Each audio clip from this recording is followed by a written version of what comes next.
What's going on, everybody? Welcome back. Well, to some, welcome to others. It is the first NLG podcast of 2018, and do not adjust your picture. There are that many people on the podcast today. What's up, everybody? Hey. What's going on? Hey, what's going on? WFC is taking over. Yeah, man. We started out 2018 by breaking our own record and having the most people ever on the NLG podcast with the number 8. That was There you go. We eclipsed the great E3 of 2016? Was that 2 years ago, Frankie? Yeah, that sounds right. I think so, the great E3 of 2016 where Short Paws and us went on with 6. Tonight we have the fantastic WFC crew. These are our great friends. And with Frankie coming back from his holiday of hell, you look good though. You look like you have survived. Yeah, I feel a lot better. So, And now Jesus walks among us. Yeah. And so now we have 8 people on the podcast. This is awesome. And let's see. So we have Super Cooper. What's up, brother? Except you're, What's going on? I think my camera's frozen. Your camera is frozen. Stoked to be here, man. Thanks for having me back on again. Yeah, man. Yeah, that's right. This is twice for you. Yeah. So, and I also returning actually is Fastback, because you've been on before. You came on once with us. Yeah, I came up before. Yep. And I was shy before showing my ugly mug, but I'm here now. Yeah, man. And all my glory. And all of his bearded glory. I love your beard. It's great. And of course, he's the mouth of Europe. Witty Matt. And if I was showing my ugly mug, I'd be sporting a beard kind of similar. We want to see the dog. Apparently, you have a dog. I do. You can see him if you listen to WFC. I don't know why he's not my avatar on Skype, but it's too late to change that. That's all right. Yeah, especially tonight. Let's hold on tonight. So, but all right, whichever one of you wants to take the quick moment to pimp out WFC, please do. Well, WFC, who fucking cares? That just about sums us up. And for those on YouTube who would, since YouTube is demonetizing videos for anything that's FOOK. Right. Right. Well, I think we've been pretty much filked from the start. That's why we're not monetized, but yeah, WFC stands for Witty Fastback Coop. And we also have the best moderator of the year, UK Dazzers. So, we come on every Friday.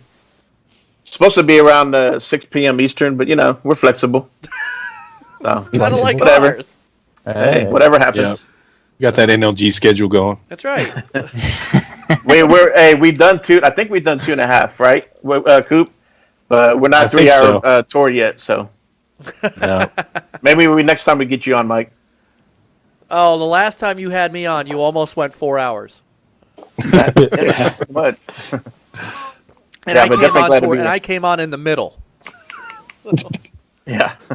I was wondering what fell earlier. So anybody who has watched this before, you guys usually know that my pool table was usually filled with boxes and controllers and consoles. Well, I wanted to do something a little different. Because I took down the stuff that was on the wall before, and B, I kind of wanted to use my pool table. So I started hanging stuff up on the wall with command strips, and it looks like the PlayStation box fell to the ground. So how poetic. I guess now we know who won. Console abuse. It's a good thing a console wasn't in there. Yeah. So anyway. I'm looking behind me going, something's missing. As long as the Dreamcast doesn't fall, I'm okay. There's a pillow underneath that one. So, So anyway, No parachute. No parachute. On top of it, though, is a Mad Catz Dreamcast controller, and my tribute to the company formerly known as Mad Catz, now known as nothing. So No, they're making a comeback. are they Yeah. really? They're- What? Yep. Yeah, I heard. When? Yeah, there was some. There's a trade Where I show saw- coming up that they're going to be at, but it's the I think it was the factory ended up buying out everything. Really? Yeah. That'd be They had a great. keyboard coming out and something else. Huh? Oh, Then yeah, those- mouse. maybe we'll get a Connect adapter aftermarket. There you go. Don't Yeah. don't RGB get me, lights. Don't get me started, man. That's a sore subject. Oh yeah, there's a whole video and everything.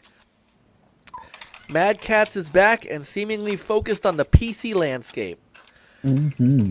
With 8 versions of the Rat Mouse, 5 mouse pads, 2 versions of the Strike keyboard, ES Pro gaming earbuds, the Freak 4 Frequency 4 headset, and a partridge in a pear tree. Fantastic. Yeah, their website's back up and everything. Holy cow. Happy New Year. Good on them. I hope it works out. So, Yeah, I think they're mad.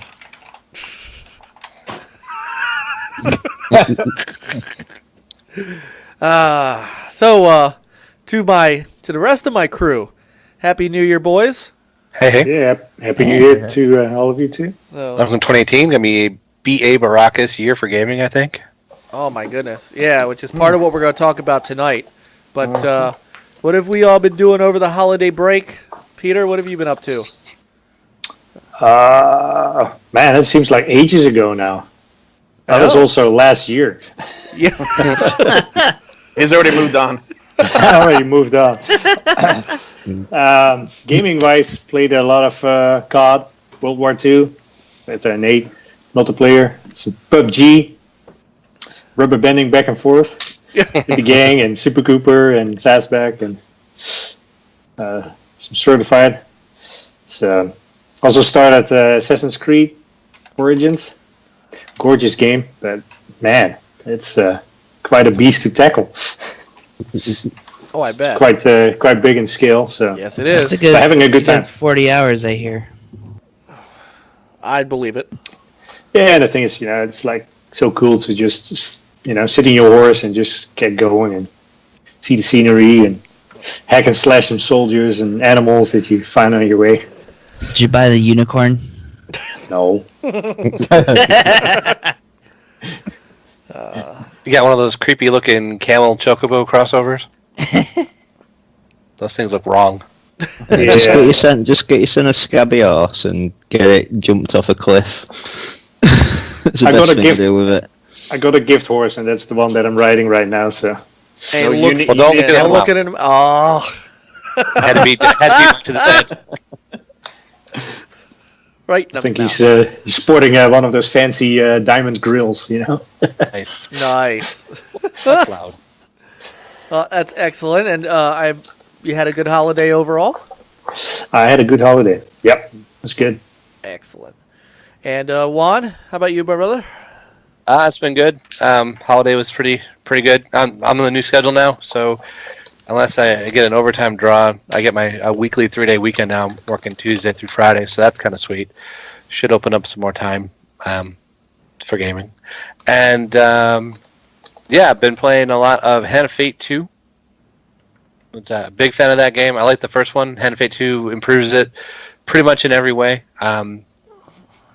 Really does a nice job of mixing the whole action, RPG, and deck building into one game, which is I'm truly digging it. And I love the dealer, the character of the dealer, and the voice acting and everything that goes into that. It's a fantastic character. But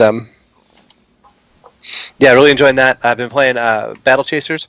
Because I got gifted that from Santa Frankie, and it's totally worthwhile. Scratches the turn base, it's really nice. Great artwork, animation to it. That's all fantastic. Hard as balls late in the game. Like I was cruising along pretty good, and then it's like, no, I'm going to smack you in the face, and you're done. Yeah. And So I'm doing a little bit of grinding or going back over some territory at a higher difficulty because each dungeon has its own difficulty setting, and trying to level up some. But that's really really worthwhile. What else? I've started a playthrough on the definitive edition of Ori, just because I want to. I bought it after beating the first one for $5.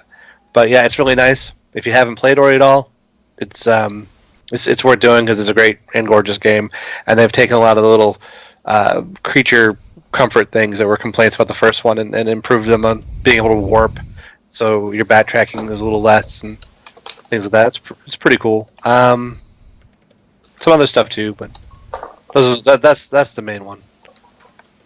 Excellent. Some PUBG occasionally.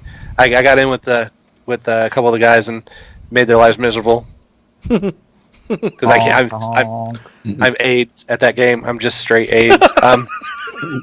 It's called contributing to the bottom line. Yeah, we get in the Jeep and I'm driving through town honking in our position. Oh God, there, everybody.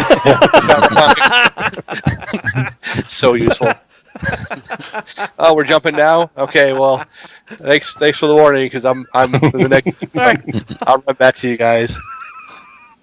That was my first set of jumps too. And I go, wait, how do you jump? What button are you? Hey, where are you going? I tell you though, it's crazy.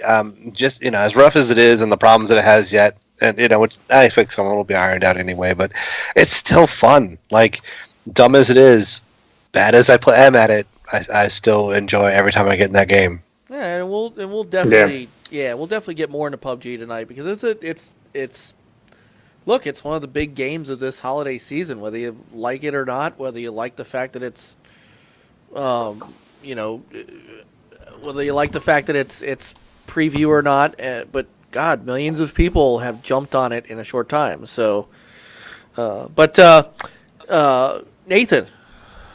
what's up, man? Happy New Year. I mean, thank you. I appreciate it. And happy birthday, too, on Wednesday. Yes. Happy birthday. Life's been good. Playing video games with you guys. So, can't complain. Yeah. Awesome. Are you 21 now? Almost. 28. Close, but not no cigar. He has no facial hair yet. Come on. Yeah, this is the year that comes in. He got a pube though. I got a few. Yeah, one. Hey, I can donate some hair to you if you need some. Oh, yeah. Well, some pubes? No thanks. Yeah, I was keeping my mouth shut. I was like, I don't know what's happening here. Whatever you like, want. Just whatever. What have you been playing over the break? Pretty much just World War II with HDK. Starring. It's so good though. Yeah, starring HDK. Starring HDK. And some PUBG All with right. the. And welcome back, Frankie. Hey, what's up? What's going on? What Cleveland shirt are you wearing? Oh, it's probably my Browns shirt. I have a work shirt for sports ball. Did you go to that parade? Actually, I don't even know what you're talking about. we went to Seattle. Oh my God! I stopped watching football this year, and even I know what the hell happened. What? I have a Seahawks hat that I bought when I went to Seattle. Why? Because it's warm. It's a really warm hat, and it's like -3 degrees outside. All right. I don't know. Okay. Sports ball stuff. I don't know. All right. Well, what have you been playing since? Outside of dying in real life for a little bit, I've been playing Battlefront 2 when I've been awake. I actually really like that game. The multiplayer is a lot of fun. I don't have great cards, and I still occasionally finish at the top of the leaderboard. So I don't know. Maybe I'm just okay at the game, more than okay at the game sometimes. I don't know, but it's a lot of fun. I like it a lot. So I've been playing a lot of that, and I started Xenoblade Chronicles 2. Which I never played any of the Xenoblade games before, so I don't really fully know what I'm getting into just yet. But I'm a couple hours in right now, and the weird thing about that game is the combat is automatic. So you basically lock onto an enemy, you press A to draw out your weapon, and you just kind of go and stand within proximity to hit them. I don't know. It's really weird. I don't know if that's a normal thing or not. I honestly don't play a lot of games like it, so I don't really have a frame of reference there. But I'm having fun with it. I think the story's really great so far. I like all the characters except the English voiceover for the kid Rex. I couldn't stand him, so I just downloaded the Japanese voiceover pack and put subtitles on him. So, but yeah, outside of that, that's pretty much all. I'm gonna try to get through Xenoblade this month. We'll talk about this more later, but Monster Hunter is coming soon, so I'd like to get through Xenoblade and then jump into Monster Hunter at some point. All right, very cool. And now for our guests, because really, there's not a lot there's really nothing in the way of big topics. We're just going to kind of go through our games of the year and stuff, and we'll touch on things that are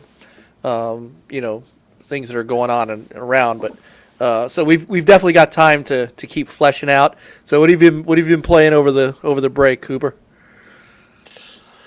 Oh man, well, mainly PUBG, but definitely they had the sales, the winter sale on Steam, and then Xbox had their big sale, and then the physical stuff. Boy, I picked up a lot of physical games, but games I've been playing mostly PUBG, and kind of getting into my VR stuff. Been playing, got a game called The Climb or something like that. Real fun one. A lot of little, that's still kind of the thing with the VR. I did get what's it called, Wilson's Heart.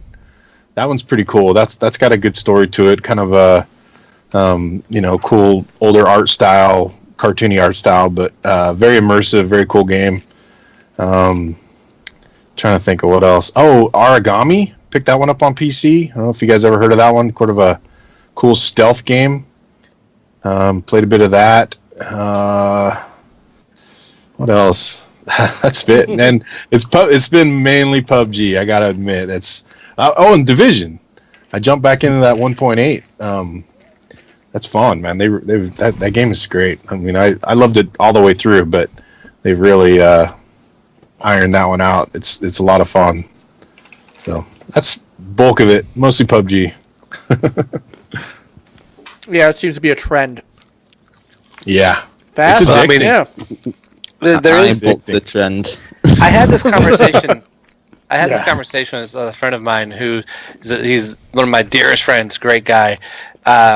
He doesn't get the PUBG thing, and I was explaining to him it's a very specific thing, and that's why it works. Everyone's learning this language. Everyone's learning this set of circumstances and what's going to happen and how things work. Like, it's like that. There was a really well written Polygon, and it's weird for me to say that, really well written Polygon piece on it, where it talks about how, once you get into it, that when I come to this place, if this car is facing that way, it hasn't been touched. If this door is open, there's a good chance no one's come through, or sorry, if it is open, that means someone came through. There's all these little things like that you're learning, and it's a very specific thing. It makes a very unique paranoia and intensity to the thing, and the clones can't match it, because when you start looking at things like Fortnite, which is of course the example that comes up first, with the addition of the construction element and the kind of goofiness, like you see all the time, things like people riding rockets and things like that. It's different. It's not the same, and that's why PUBG has continued to grow as there's been more and more also rans in the battle royale field, because of it thrives because it's very specific and very the same for everyone, and yet different every time you get in. It's so brilliant. All right. Yep. Agree. All right, Fastback. What have you been up to? I wish the vacation was a little bit longer, but I had bought a few games, but mainly for everybody else. But one game that I was playing the most was This Is the Police, the indie game. I think some of y'all have seen it on Switch first, but I have it on the Xbox. I think it's on PS4 also. So I was playing that. I should have been playing some Shadow War. I played a little bit of that, so I still need to finish that. And how far are you? I'm not that far. I think I'm on the second area. Okay. So I've just been doing more grinding and getting gear, killing orcs. More so than anything else. But I do like the game. To me, I don't mind doing the grinding. I don't mind just sitting there going around killing orcs. So I like some of the their personalities, a little more than the last Shadow Mordor. Yeah. And a lot of PUBG. I try to do some solo PUBG, and I think I came in 5th. So I've been having fun with it, and I try to show my brother to get on PUBG because my brother's always try to play GTA all the time. So I'm trying to get him to do something different, but he didn't really like it. It wasn't fast enough for him. He's more Call of Duty, more fast paced. So I love the slow boil. I mean, and really the pace kind of depends on where you land and how many people are with you too. Cause, that's what I told him. Because those games will be slow boil sometimes, where you don't see anyone for a bit and you're just kind of gearing up. But other times, it's two dudes duking it out with fisticuffs over a pistol on the floor. Yeah, that's what happened to him in the last one. He got kind of discouraged after that. So I'm like, all right. So I'll go back and play with my buddies, HDK and Nate and Coop. So, it's good. Had a good time. So now I'm ready for the rest of the year. So nice. I think we got some good games coming up here soon. Was it help me out. The fighting game. It's not that good, I guess. Dragon Ball Fighter Z. Yeah, Dragon Ball Z. Yeah. See, I'm too old. Can't remember everything. Did you say you played that? No, I'm looking forward to it. It wasn't. Yeah. Were you in the beta at all? No. I was in the beta, and I imagine they're working out the lobby. It was real tough at first. This matchmaking was real hard. Like 15, 20 minutes to find a match. Just awful. But when I did get in, it was so brilliant. It looks so great. It plays smooth. The netcode for the fighting is Killer Instinct good, which is the best you're going to find anywhere right now. Just the matchmaking was the only problem I had with it. But yeah, even as someone, I know nothing about Dragon Ball Z. Nothing. I know the guy in orange is Goku, and everyone thinks he can beat Superman or whatever. But aside from that, I know very little about the characters or story or any of that. But whatever, I got in and I won my first 2 games, and that win for me. Good. That's if you can get in and you can play. It's got what the Killer Instinct has going, where you can get in and play, and you can win a match or 2. But I feel like it also has a really high skill ceiling. When I watch people who are good at it play, it looks pretty crazy. Yeah. One big reason I want to, I'm a big Dragon Ball Z.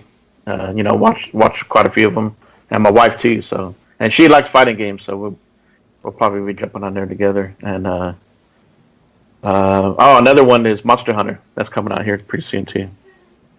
Oh yeah. Yeah. So end of the month. Yeah. There's another beta running for that next week. What? It's coming to Xbox also, right? Yeah. I know the beta was on PS4. Is it? No beta for Xbox? I think the open beta may not be. You know what? That's a good question. We'll look up in them while we're talking. While we're getting Witty's take on what he's been playing. Well, my Christmas and New Year were dominated by playing Shadow War and sprinklings of GTA's Doomsday Heist. That's my PUBG game. GTA is your passion. Well, I'm just not into competitive multiplayer, so that's why I don't like PUBG. But Doomsday Heist, you've got option. It's better than them old heists where you have to do it with 4 players. You've got option. You can do it with just 2 of you, so nice. It's easier to fly through them, and then maybe get some outfit, hard missions if you need to. Right. But yeah. With Shadow War, I had a bit of a bad start and a bad end to the game. I kept deleting my save data stupidly, which pissed me off. I saw that on Twitter. Yeah, man. I got told that I'm I'm managing my data wrong. I'm doing it wrong. And the best way to not manage your data is just not manage your data at all. Right. So, yeah. Spend it like you don't have it. Well, with Xbox this gen, you just gotta take your saved data and just do naught with it. Take it or leave it. It's the Xbox way. But aside from that, I didn't hate the game. I liked the game, but there were just issues to the game. Like it were all resolved around the Nemesis system, and it just all turned into like a basic mini game, like no different from like a card game, collecting high level orcs with good abilities and this that, and other, and leveling them up and all this bullshit. And it was just, I don't know, I'd say it's like a 7 out of 10 game. I'm not a big fan of the Nemesis system, to be quite fair.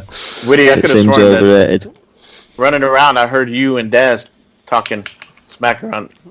Y'all said, one of the orcs had y'all's voices.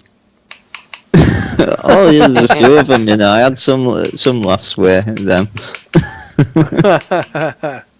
I gotta say, it's annoying though when you've killed the guy 4 times and he keeps coming back from death though. Yeah, there's a few of those. Like, okay. Yeah, or his twin brother. No, it's definitely him. Well, by the way, it looks like the Monster Hunter World Beta is PlayStation only. Because I'm on the Monster Hunter World website, and they are only talking about PlayStation 4. So, but it is coming out at the same time, isn't it? I believe it's day and date. So, I see. Well, yeah, kind of weird. I mean, how do you want to get sales on the Xbox if you're not going to kind of help? Well, they got a marketing deal with Sony. They got Alloy from Horizon Zero Dawn. She's going to be in the game, like a playable character. So, this is why I've always considered betas to be nothing more than marketing pieces, because you have no idea if the beta was really to test the system to make sure everything is good, then the Xbox would get one too. If you're sectioning off your beta for one console, that's not a real beta. That is a demo. That is a glorified demo. So that's all that is, and it works both ways. If you are only getting a beta on an Xbox and it's not, it's a multi-plat game, that is not a beta. This is not a beta, and we're what? Yeah. We're when's this thing release? End of the month. End of the month. So yeah, we're not even. They may as well just call it a demo and be done with it. Yeah. Well, true betas are the ones that go on for like a long time. Like week, 2 week. There's some on PC that have gone on for months. Look at Sea of Thieves as well. That's been going for ages. But these ones that just play beta this weekend. They're just demos. They're just there to give people a little taste at game before it comes out. Wow. So, yeah, this is the problem that I have always and always will have with these betas like this. If you do the beta 3 weeks before the game launches, you're basically doing it to get people to buy your game. That's why you're doing it. You're not doing it to test your systems. You're not doing it to stress test anything. I'm not a fan of being bullshitted like that, and that's what it's doing. So, and this may affect sales on the Xbox, but then again, I don't know how great Monster Hunter is going to sell on it anyway. Well, I mean, I've never played it before, and I kind of want to get on the Xbox, so because it is co-op, isn't it? So I would like to play with some of you guys. Yeah. So that's why so I would like to at least try it out. I'm sure other people would too. That's why I hate these third-party exclusives. Whether it's on Xbox or PS4, it doesn't matter. It's just kind of weird, to kind of shut out the other base. And it should be about money. You want to get as many sales no matter what console it's on. Yeah, really. Yeah, it's fun. Whatever. I played the beta over at my nephew. He's got a PlayStation. Played the beta with him for a little while. Yeah. It's fun. The combat's weird. It takes a little getting used to. It's got a strange sort of feel to it, I guess. The mechanic's a little slow. So, but it was there's a lot of strategy to it. A lot more strategy to it than I thought there was going to be. Definitely have to have a pretty solid team for, to do it fast anyway. Otherwise, it takes a while just to get one. It's a lot of running around the map, and it was fun. I enjoyed it. It looks great looking game too. Yeah. All right.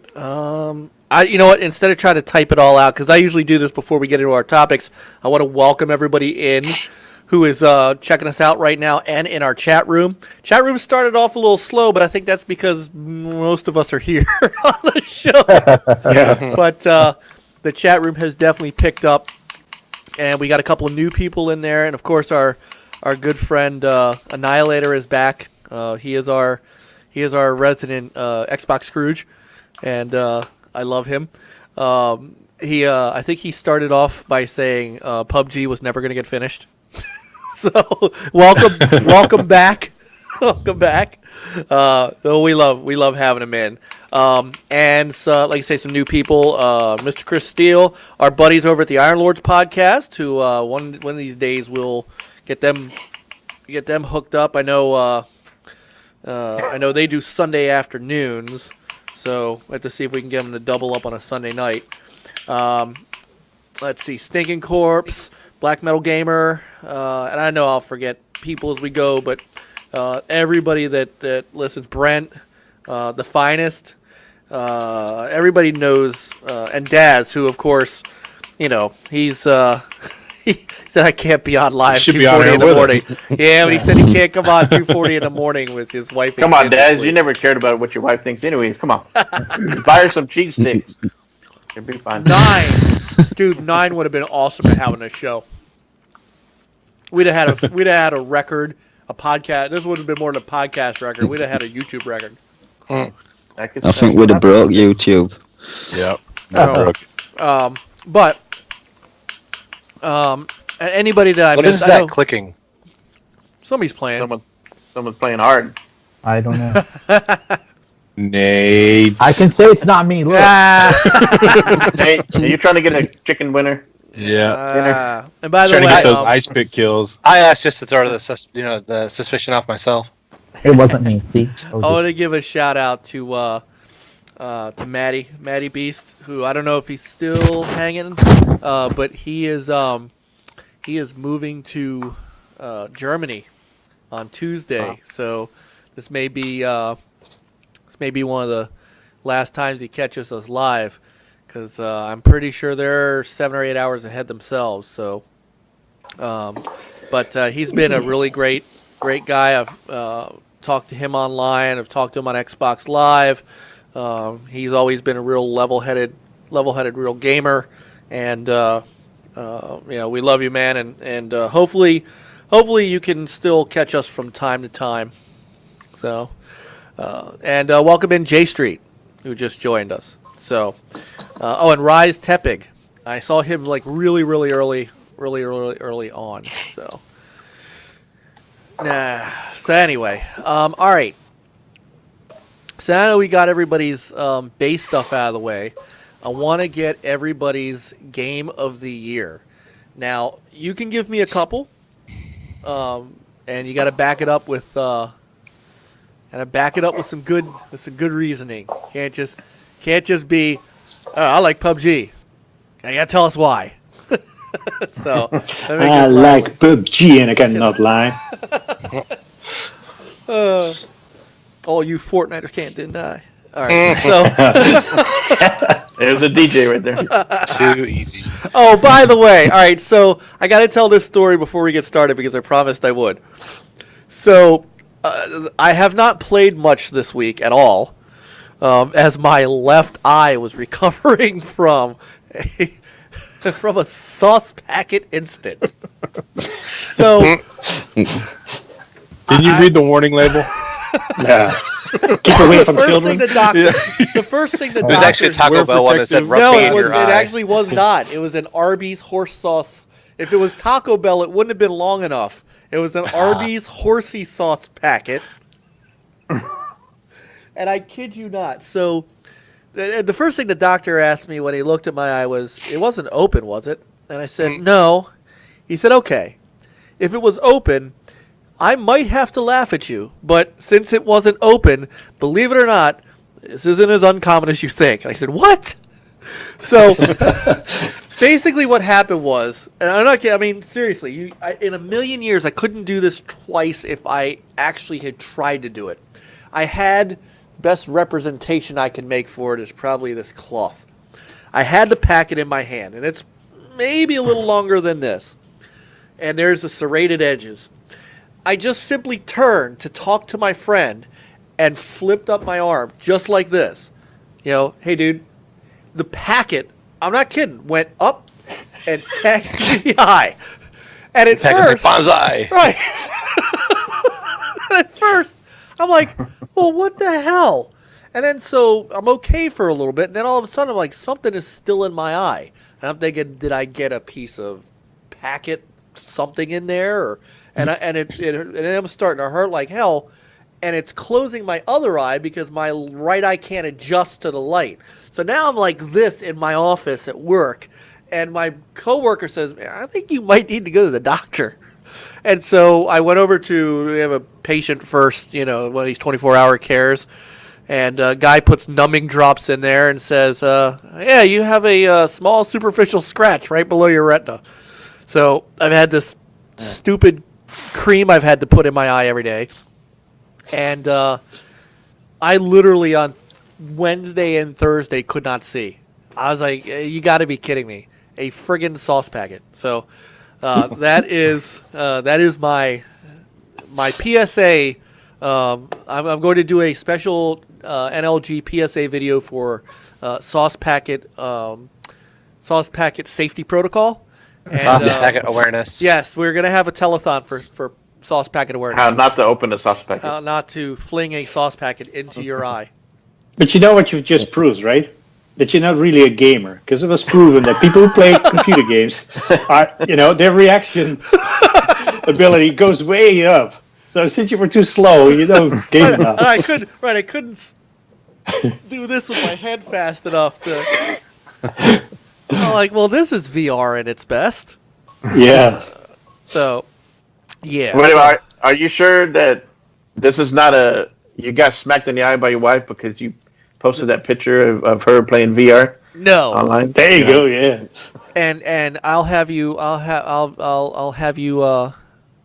remember she doesn't know that exists. So let's keep that on the down low. Mm.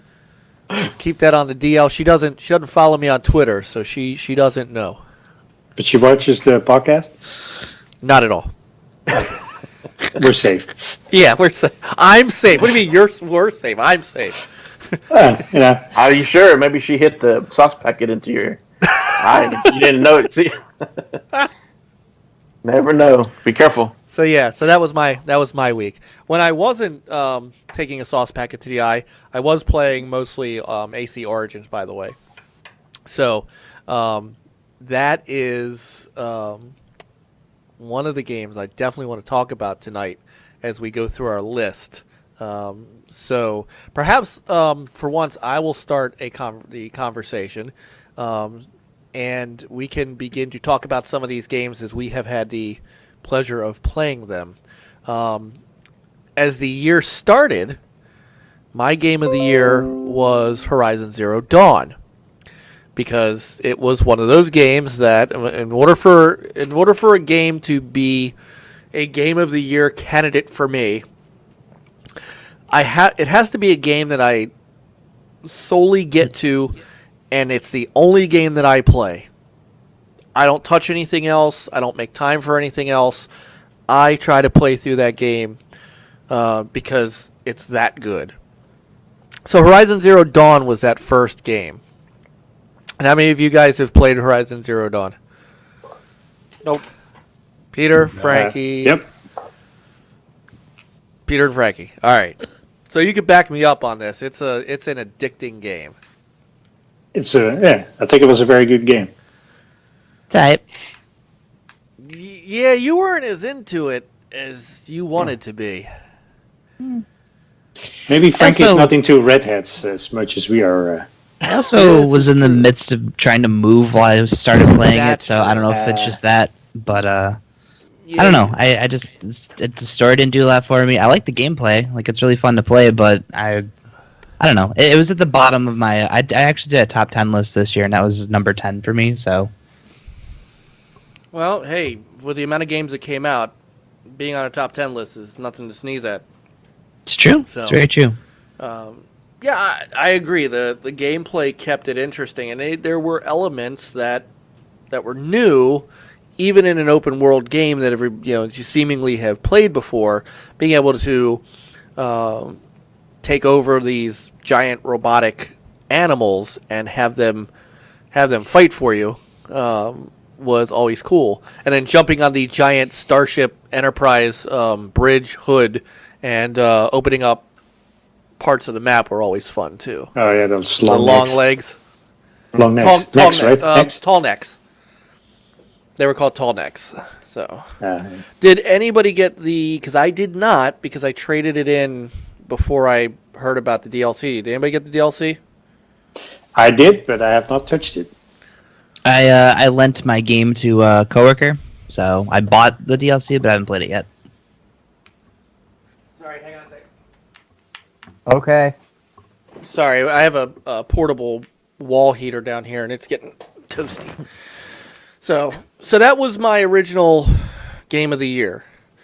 Then Wolfenstein came along, and that was kind of right up there with Horizon. I mean, it was a dynamite game that had a story that just made you go, "What in the is going on?" And so, all right, show of hands, except for Witty, we have no idea who's played that one. Not I mean, Not I yet. played some of it. I'm still in Yeah, the I early played some of stages. it. I haven't played much. Okay, Witty, did you get? No, not yet. Same with Horizon, Okay, but that's because I don't have a PS4. I thought you'd gotten one. No, not yet. I'm gotta get one by end of year, hopefully. Okay. No, Coop, you got one, right? Didn't you get a Pro? PS4? Yeah. No, No? I wish. I thought one of you guys. Nate. I did. Okay, Nate did. Fastback. Yeah, it was All Nate. right, there we go. Yeah, Oh, Fastback yeah, did. Fastback. Nate Nate did. just got Well, one, Nate. so- Yeah, Nate. Mine's gone. Nick got his for Galgun. Yeah. Now it's gone again. And then he traded it in already. Yep. I was sorry, I was playing Cuphead. What game did you talk about? We were talking about her Wolfenstein. Oh, Wolfenstein. no hand up for me. No, all right. But I do want to play it though. Yeah, eventually I'll pick that one up too. I haven't yet, but the first one was so good. I'm definitely going to pick up the second one at some point. I can't say it was as good as the first one, but there was some crackerjack gameplay in that I know a lot of people. There it is.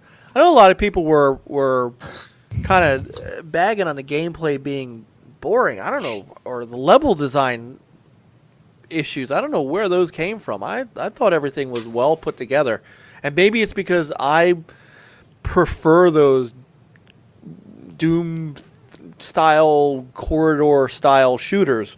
But I thought I thought it was open enough to give you some room to maneuver, but not open world. I'll be right back. Okay. So I enjoyed it a great deal. And like I say, some of the story elements were. I heard a couple times where you just said, "What? Wait, did that just happen?" So,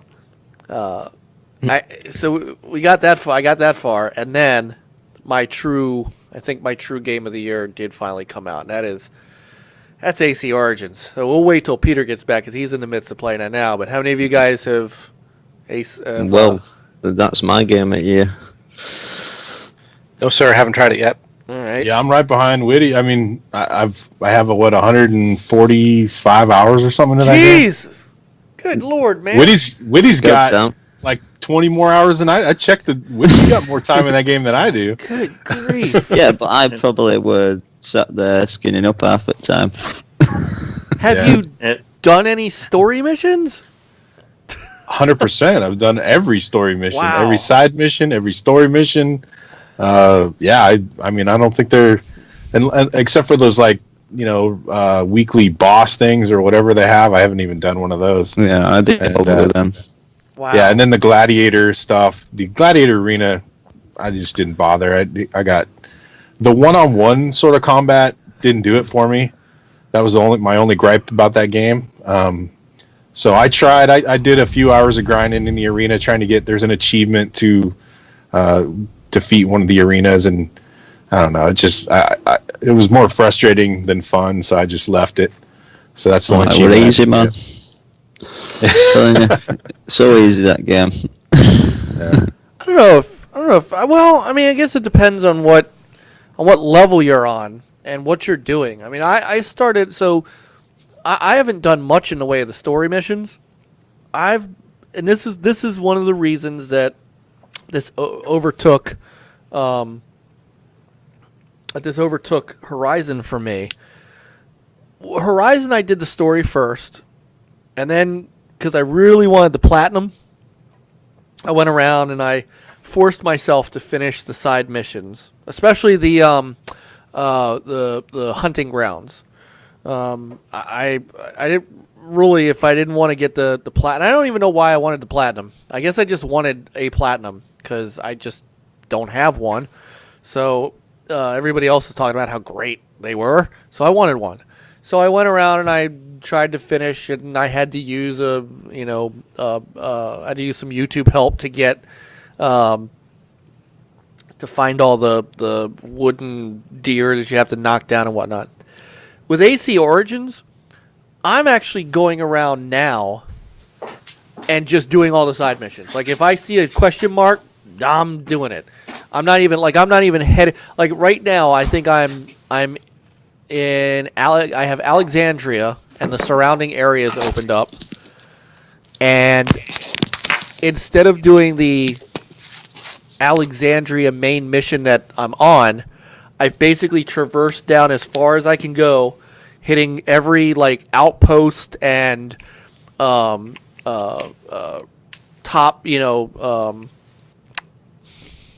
what do they call them? Whatever skylines those are that you can climb up and viewpoints. The viewpoints. I'm going and doing all of those and working my way up to Alexandria to where the main mission is. And what's funny is I'm at level 17, which doesn't sound like much now, to you guys who have put 140 friggin' hours into the game. But by the time I get up to Alexandria, all of the enemies are like level 8. So I'm mowing them. I'm not even trying to be stealthy anymore. I'll go into a enemy fort with 45 enemies, and I'll just walk in, come get it, and just start slashing away.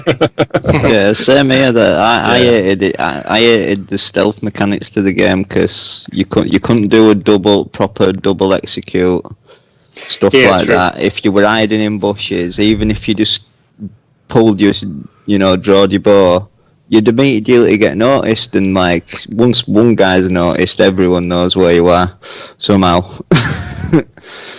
So yeah, I would say I were just running in like a boss and beating them down with my get that attack and push move.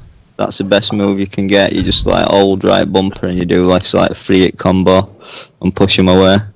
Yeah, wipes them out. I had one issue where I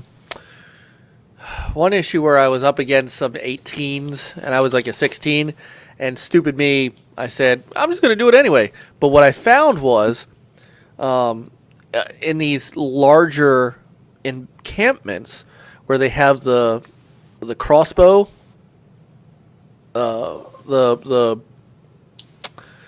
ones that are, stationary, the stationary crossbow, you can take out a lot of people before you get caught. Like you mean a ballista? I guess yes, a ballista, and so you can wipe out quite a few grunts before they catch on to you, and then you run. So don't forget to sabotage them bells as well, alarm bells. Yeah, the fires. Yeah, the fires. And I always had a problem with that. But then again, when they were level 8s, I'm like, yeah, go ahead, bring your reinforcements. It's fine. Because I need that XP, so bring them on. so Daz asks, how many headphones does HTK need? Dude's a master esports player. That's how they do it. Yeah, Right. exactly. Sponsored. Yes. So anyway, so AC Origins, for me, that is a game that I have, that's a game that I haven't put down to even play PUBG. I played a little PUBG, and, I'll wait till you guys start talking about that game before I jump in, but even at that, I'm like, okay, I've played a little PUBG, let me get back to Origins. And, even Cuphead. Cuphead came out, and I was all over Cuphead like fire. And then I kind of got to a point where I'm like, all right, let me play something else, and I'll come back to it. And I actually haven't been back to Cuphead yet. And then, I did get VR, and that was a whole other thing which we could talk about. So, all right, so my game of the year right now as it stands, and really there's not much else. Nothing else came out in 2017, so Doom came out on the Switch. Oh, that's right. That's right. That's my backup. That's my backup game of the year, 2017. People thought I was serious too. I kind of was. Anyway, so AC Origins ended up being my full pick. And I look, granted, I haven't beat it yet, but right now, I have this hankering to just keep playing and playing and playing, and it's a great game. Yeah, I enjoyed every minute of it. So, and it's gorgeous. Good. It's flipping gorgeous. It's the best part is the world. I mean, how many pictures have you taken? You end up taking so many. I think I had about 100. Yeah. Sometimes I get up on the viewpoint before I synchronize, and I just look around. Yeah, and I'm like, wow, that is just, there's just so much beauty to it. I think the synchronization is going too fast. I wish they slowed it down a little bit, or I wish you could control it. Well, what you do is you simply just you scroll around before you synchronize. That's all. Yeah, no, but you kind of get a different. Yeah, I hear you. A little bit, that's true. That's true. I hear you. You can always send Sennu up and go into photo mode as Eagle. Yeah, I didn't know that. And then you can pan away so you can't see Eagle, and you got a higher view on it and that lot. True. So yeah, that's my pick this year. So solid pick. Yeah. All right. Well, real quick, I wanted definitely Assassin's Creed Origin was on my radar, but just during the holidays, getting busy with other stuff, and I started Shadow War first. But my brother's been playing it, and what's the highest level you can go on? 40? I think it's 40. Yeah. So I was playing with my brother yesterday. Well, he was playing Assassin's Creed Origin. I was in party chat with him, and he was at level 30 something. But he said he wasn't that far in the story because he was doing more side missions. That's how I do it and too. that's what I'm doing. the same thing. I'm like level 26, maybe 27. Yeah, and I'm not even halfway. What I thought was funny is I kept hearing an elephant crying. I'm like, what the heck you doing? And he's like, I'm stabbing in the nuts. Yeah, watch Witty's video. That's his tactic. Kept hearing the damn Those elephants, man. Those elephants are one of the toughest parts of the game. Oh no, them bosses are your best going with one of them warrior bows. So he shoots off right fast and shoot them in ass. Yeah. Yeah, I definitely want to play it one day. Add it to the backlog. But also, like those enemies, if they're like 3 levels higher than you are, it's like one stab and you're like dead. Yeah. Well, not just that, but when I was a a lower level character, not just the crocodiles, but who gets killed by a rabid hippo?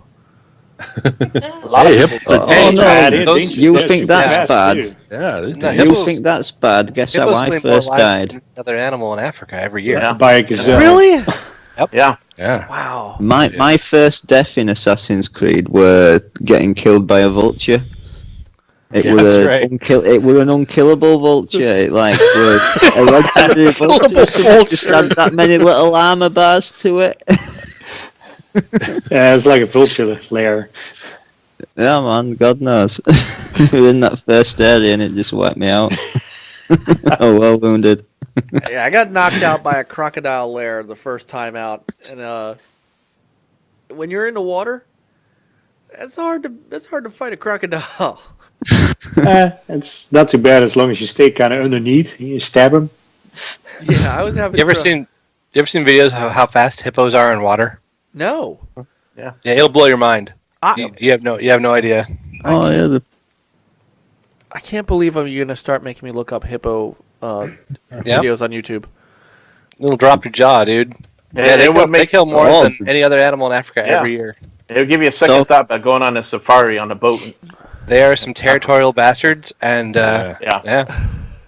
Talk about dropping the jaw, though. They do in this game when they get to land and they come running after you. They drop the jaw and come like toddling after you.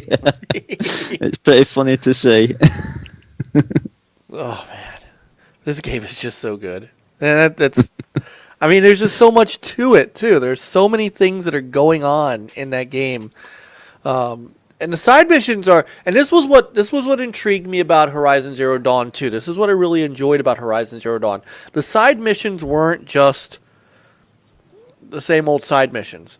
And I mean, yes, with AC Origins there are command posts that are kind of your, just standard command posts where you can go in and free people and stuff like that. But the actual side missions tend to be pretty unique, which I like. So, all right. So that's mine. And now I'm going to go to Peter. And we're going to get his game of the year. Ooh, that's tough. Well, you can give a couple. You can give a couple. Because it's also depending on platform, too. Horizon Zero Dawn was my number one game on PlayStation. Sure. This year. But overall, the game that I played the most, where I had the most fun, Ghost Recon. And it's definitely up there. I mean, Ghost Recon was really good, and the game got the expansions and other stuff. It's like we played that game a shitload, and as well now AC Origins, Call of Duty World War II is also extremely good. And then on the Switch, Mario Odyssey. So, I think those are my top games. Okay, that's a pretty solid list. Can't argue with any of that. I've heard a lot of good things about the online play on Call of Duty. Yeah, Nate and I, we've been playing that about every day, I think. Yeah. Or Double XP weekend. Double XP weekend. I mean, it's solid. It's like I've said it in many podcasts. It's like World War II is my favorite, war scene, and the game plays pretty well most of the time. He just has unfair internet. Yeah, it seems like I'm always unfair internet. Like if I pull the trigger at the same time as with somebody else, I always lose. So those LPBs out there, man. Yeah. So did anybody else get Call of Duty World War II? Me? Yeah, I got a day one. All right. Decent campaign. I don't really get into the online shooters too much, but I have played some of those guys. It's fun. I get my ass kicked, so I suck at it, but it's fun. The campaign was good though. It was actually kind of slow at first, but it gets difficult towards the end, and felt rewarding. And I don't know. I was actually kind of disappointed with the story myself. I thought it was a little cliche, but it looked great. The game is just gorgeous, especially with that X enhancement or whatever, and the textures are just amazing game. And the voice actors, the stuff were really good. I mean, it's got a great cast. It's a Call of Duty, some fun cut scenes. It's sort of the cinematic part of it. So yeah, the campaign, I had fun with it, and so we'll see. The multiplayer's been good, but I won't play too much of it. Okay. We got your back. Yeah. I like the little headquarters thing. It had that, that little one-on-one area that we were doing. Yeah, Nate, that was fun. It's fun for a minute. Packages. Yeah. Oh, that's ridiculous.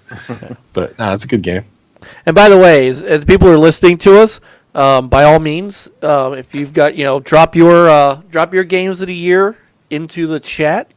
We're all keeping an eye on the chat. I don't get a chance to, of course, type as much because I'm moving stuff around on the screen and things like that. But we can announce what your games of the year are if you put them into the chat for us. So, all right, Frankie. So I'm gonna go with. I'm gonna throw a game in here that didn't come out last year, but I have to talk about it because it was awesome Doom. and probably my favorite game that I've played. Doom. Played this generation. It's not Doom. I did finish Doom though. Doom's really good. Yes, it is. I agree. Proper boss fight. So I'll start with that one actually. That's The Witcher 3. I wanted to play that game back when it came out, but we were pretty sure we were in the midst of all like the Destiny craze, so we were trying to level up, and that was when the God, I can never remember the name of it. I know the expansion was the House of Wolves, but it was the arenas. I can never remember the name. Iron Banner. No, it's damn it, not the Trials. Wow, whatever, who cares? But anyways, the Skolas was the guy you're trying to take down, and he's the thing with him was the level cap was 32, I think, and he's like a level 34 guy. So really hard fight. So we were like hitting the ground running, trying to beat him. But anyways, I finally going into the beginning last year, my other jobs kind of, they're kind of hanging on. So my hours got cut, and I was like, all right, whatever, that's fine.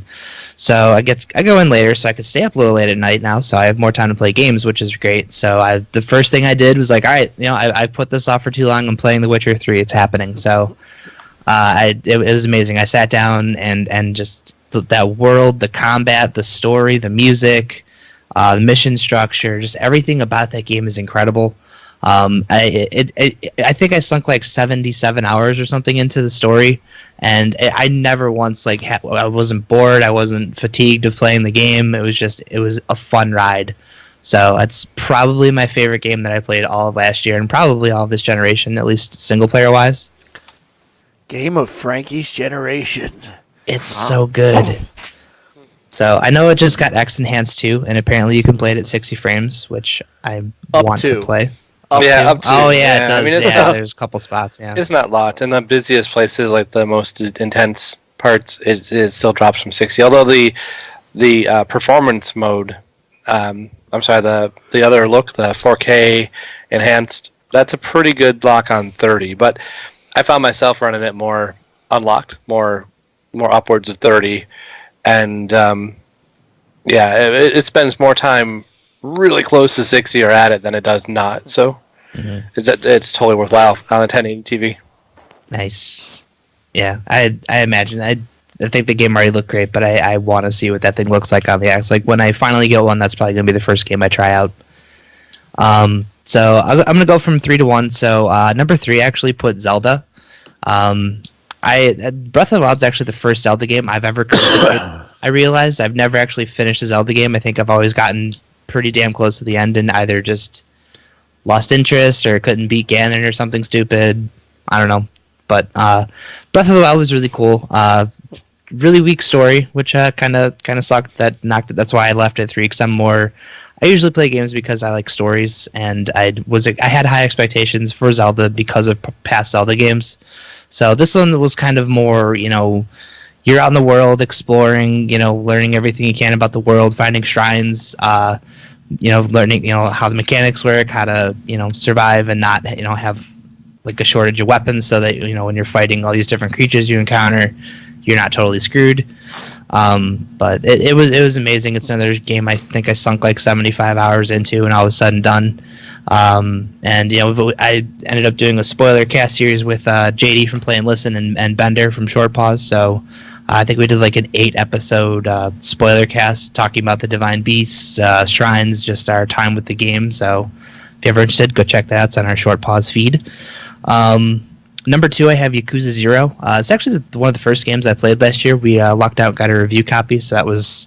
I initially was going to play The Witcher in January, and then, Yakuza was coming out in February, or end of January, so I was going to play Yakuza throughout February, but we ended up getting a review copy, so I ended up just jumping into Yakuza, because felt like now's the time.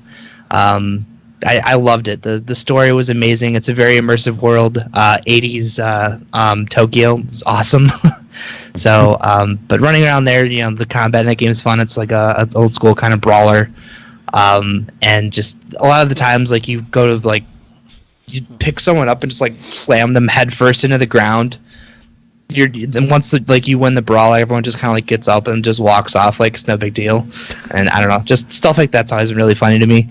The side missions, of course, there's like all these real goofy things, like you're helping a band try to appeal to like the goofy hipster kids, or fighting off zombies while a guy is filming like this Michael Jackson style music video and dumb stuff like that. Nice. And just the story itself, like the whole like story arc around Yakuza is just really, really dense. So taking the time to like sit and read it all and kind of get immersed into who those characters are and all their backstories, it was really cool. So I, of course, now that I've played 0, I want to play the other games now that I finally, am able to, now that I don't have to spend hundreds of dollars buying them. So that was my number 2. And number 1, I went with Battle Chasers. I still haven't finished the game. I've restarted it probably 3 times now. So when I was reviewing that one, I ended up getting a corrupt save, so I lost my 40 hours of progress, which was a kick in the nuts. So I think I just put up like a review in progress. I'll finish it someday. I don't know when, but I picked it up on Xbox. I have it on PlayStation. I have a Switch version pre-ordered. I know when I was doing the review, I was talking to Ryan Stefanelli from the studio, and he was like, we didn't have Xbox codes yet, but when that one comes out, like there's no problem. The PlayStation version was a mess at launch, so he's like, the Xbox version has no problems, so I can get you a code. I was like, no, it's cool. I'll just buy it. It's not a big deal. So I've been making some progress on that one, and someday I'll finish it. But I love that game. It's one of those games that I just found myself thinking about while I'm at work. Like, all right, well, this character is really good, and I kind of want to level this one up because I think he's going to be real valuable later on. And as Juan said, you start getting further in that game, and there's a difficulty spike about halfway through that's just it's out of left field, and it sucks. So, I think it was the Dig, right? Is that the one that you? The Dig. Oh yeah. Yeah. That freaking the blob boss at the end of it. Well, even the first time I ran into Berserkers, I got wiped. Oh yeah, because my whole build, my team build on that was on stacking things on them. Mm-hmm. Stacking conditions, and they got a damage buff every time one of those conditions hit. Mm-hmm. So I'm watching them take like 20 damage buffs a turn, and it just annihilates the team on the next swing. Like, geez. Yeah. So yeah, but past that point, like that's where I figured out. Oh, okay, they want me to replay these other dungeons, so you can start going back through them, and they're all procedurally generated. So even though you have to go back through them, it's different. You have different puzzles, right. A lot of different things to do in them. So and there's even like certain enemies or different merchants that can appear sometimes. So I think it was really smart of them to do it that way. At least you're not replaying the same exact thing every time. So. But yeah, I love that game. Soundtrack also is excellent if you're into the music. Chris Powell, I think, is one of the co-composers. He did most of the music for the game. You can get the soundtrack on his Bandcamp page. Really good. Another thing I think it does really well is the synergy of the characters and how you can build a team one way or the other and how they can kind of play with each other. Mm-hmm. Yeah. I do. I love it, though. Because, like you said, as you get through the game, too, like you have reasons to go and build up everybody as you're playing it. Just so that you have like a well-rounded team, and their characters, like I love Red Monica. I think she's one of my favorite ones, just because she's pretty versatile. Like she can do a lot of damage, but she can also stack on a lot of different buffs on enemies. So especially once you get her level 3 burst unlocked, like that thing is killer. But But yeah, I do. I am absolutely in love with that game. I can't She's great in the dialogue too. Yeah, she's so sassy. I love her. Mm-hmm. Nolan too. He's a fucking wise ass. But yeah, to be fair, I think my love favorite those guys, might be though. Alberto. The peaceful war golem. Yeah, I love it. I want like one. I like when if he's the last blow on a bandit because he does like that gut punch and that's how the bandits fall over as they like clench their stomach and fall forward. So, but yeah, I've talked a lot about how much I love Battle Chasers, so I don't think it's that much of a surprise. They're pretty nice. Nice list. I like a list that isn't of the norm. That isn't the not. Let me not put it that way. Not the norm, but not the mainstream games that everybody else says. You know. Mm-hmm. I like that. I like that. That's why I enjoy that. So Thank good you. list. A good list. That's why we love you, Frankie. You are our eccentric. You are our jazz. You are our jazz punk. Jazz punk. You are our jazz punk. You are our Joe Tune. I still have not beaten that game. I am stuck. I am stuck at one of the runes. I can't get by it. It's driving me nuts. I try to play it every once in a while just to see if I can get myself going again, and I can't get rolling. And I come to find out, I did not realize that game did come out on Xbox. Yeah. I did not know that, folks. If you are an Xbox gamer only, I mean, I've got it on a PlayStation, but if you can get it on the Xbox, get this game. It is gorgeous. Number one, I love the hand drawn stuff, and it's the it's such an easy. It's an isometric third, top down, three-quarter. They call it a 3/4 isometric, and it works. So get the game. And it's on sale a lot. Yes, and it's not really called Joe Tune. It's you know what's really funny. Bender was telling us about this when he was at PAX.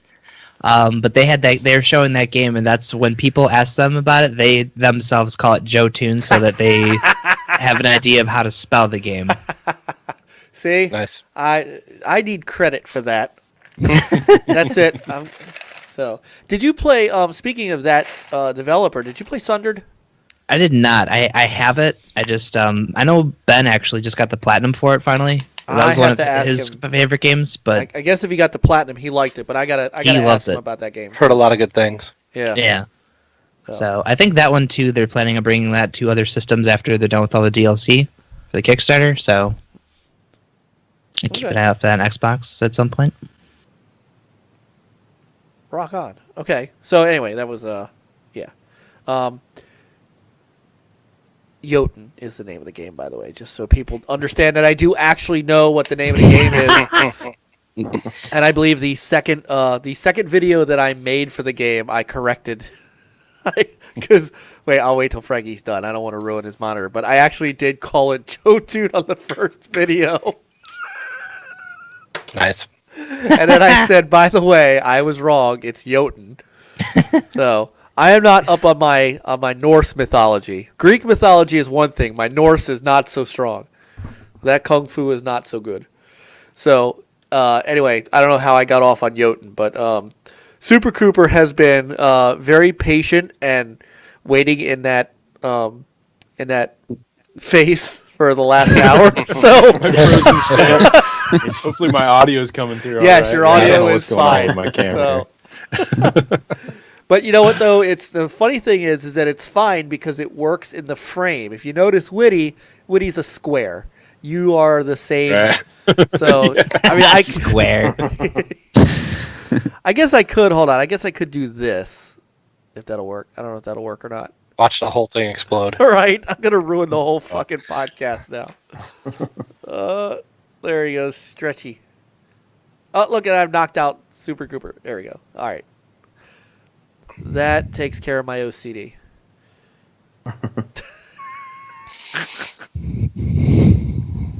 What do you got to give us a cameo at the end? There he goes. All There right. you go. Hey. All right, Mr. Coop, give us your game or games of the year. My games is yeah. We had a great year. 2017 was It was. a great year for games. I mean, that was, going through trying to make a list. I mean, Forza 7, Edith Finch, Cuphead. One that not a lot of people are talking about that I was actually surprised because I had kind of forgotten about it when I got, we get the little Microsoft, the little Xbox, your year in review kind of thing they did. And my number 3 or 4 most played game this year was Sniper Elite 4. Whoa! And I love it's a great game. It's a great game, fantastic game. I love those, and that's sort of the way I played Assassin's Creed. I love those kind of stealth, the old Metal Gear, sneaking around and kind of getting tactical about which way you go about it. And I love those style of games. So I had a lot of fun with Sniper Elite. Even going back and trying to do the whole thing without getting spotted. And but yeah, I had a lot of hours into that game. Ghost Recon was another one that was, I think, my number 2 most played. Destiny 2, as much maligned as it's been, it's still just such a fantastic, that game. I mean, when it is so not close trying to to being suck money from you. Yeah, yeah. I'm a little bummed about Bungie. They have such an amazing game there that they just are kind of milking dry. So that was kind of a bummer. But it's still my most played game of the year, Destiny 2. So definitely got to give props to it. Assassin's Creed, probably if it had been later in the year, that was probably up in my top, 2 or 3 as far as games play, hours played. Still really enjoyed that game. But there's a couple really, my top 3 I'd have to give.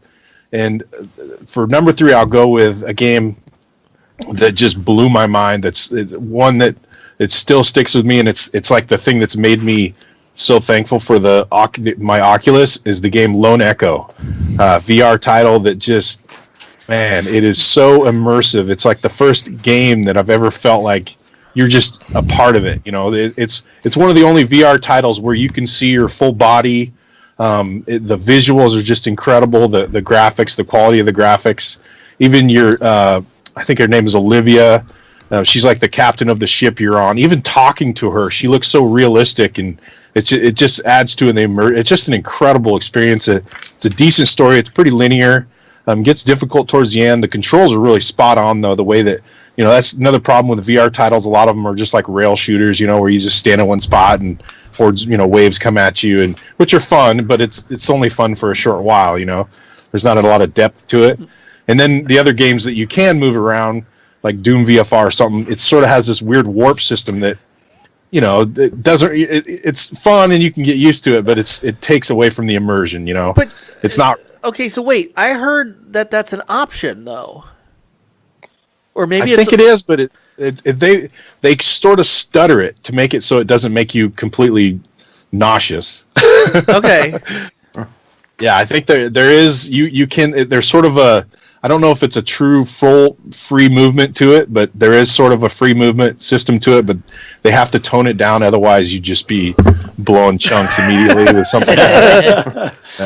Because I've tried some of those, I have a few like that. There's Ethan Carter, The Vanishing of Ethan Carter is one that I've been playing a lot. And that one I have to do in short bursts because it has it has the same thing. It has a warp system that you can do, or it has the free movement.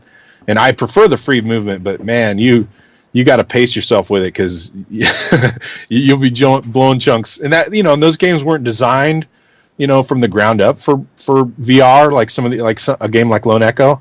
So you kind of have to expect some of that, but still really fun. Ethan Carter's that's been a lot of fun playing in VR as well. And so yeah, that one I had to give a nod to because that game is just amazing. That's definitely one I'll put. If somebody wants to come over and check it out, it's one of the first games that I'll put them into just so they can see, what is possible with that game. And I can't wait to see what that developer comes up with next. Hopefully there's a sequel to that.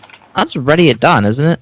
It is Ready at Dawn. Yeah, such a great Order game. 1999. Great game. So yeah, I had to give a shout out to that one. And then number 2, I got to go, and this was actually a toss-up. I really had a hard time, and Fast and I went back and forth with this one too, is Hellblade, Senua's Sacrifice. I know you love that game. Oh, man, that's a game we'll be talking about for years to come. It's such an amazing experience.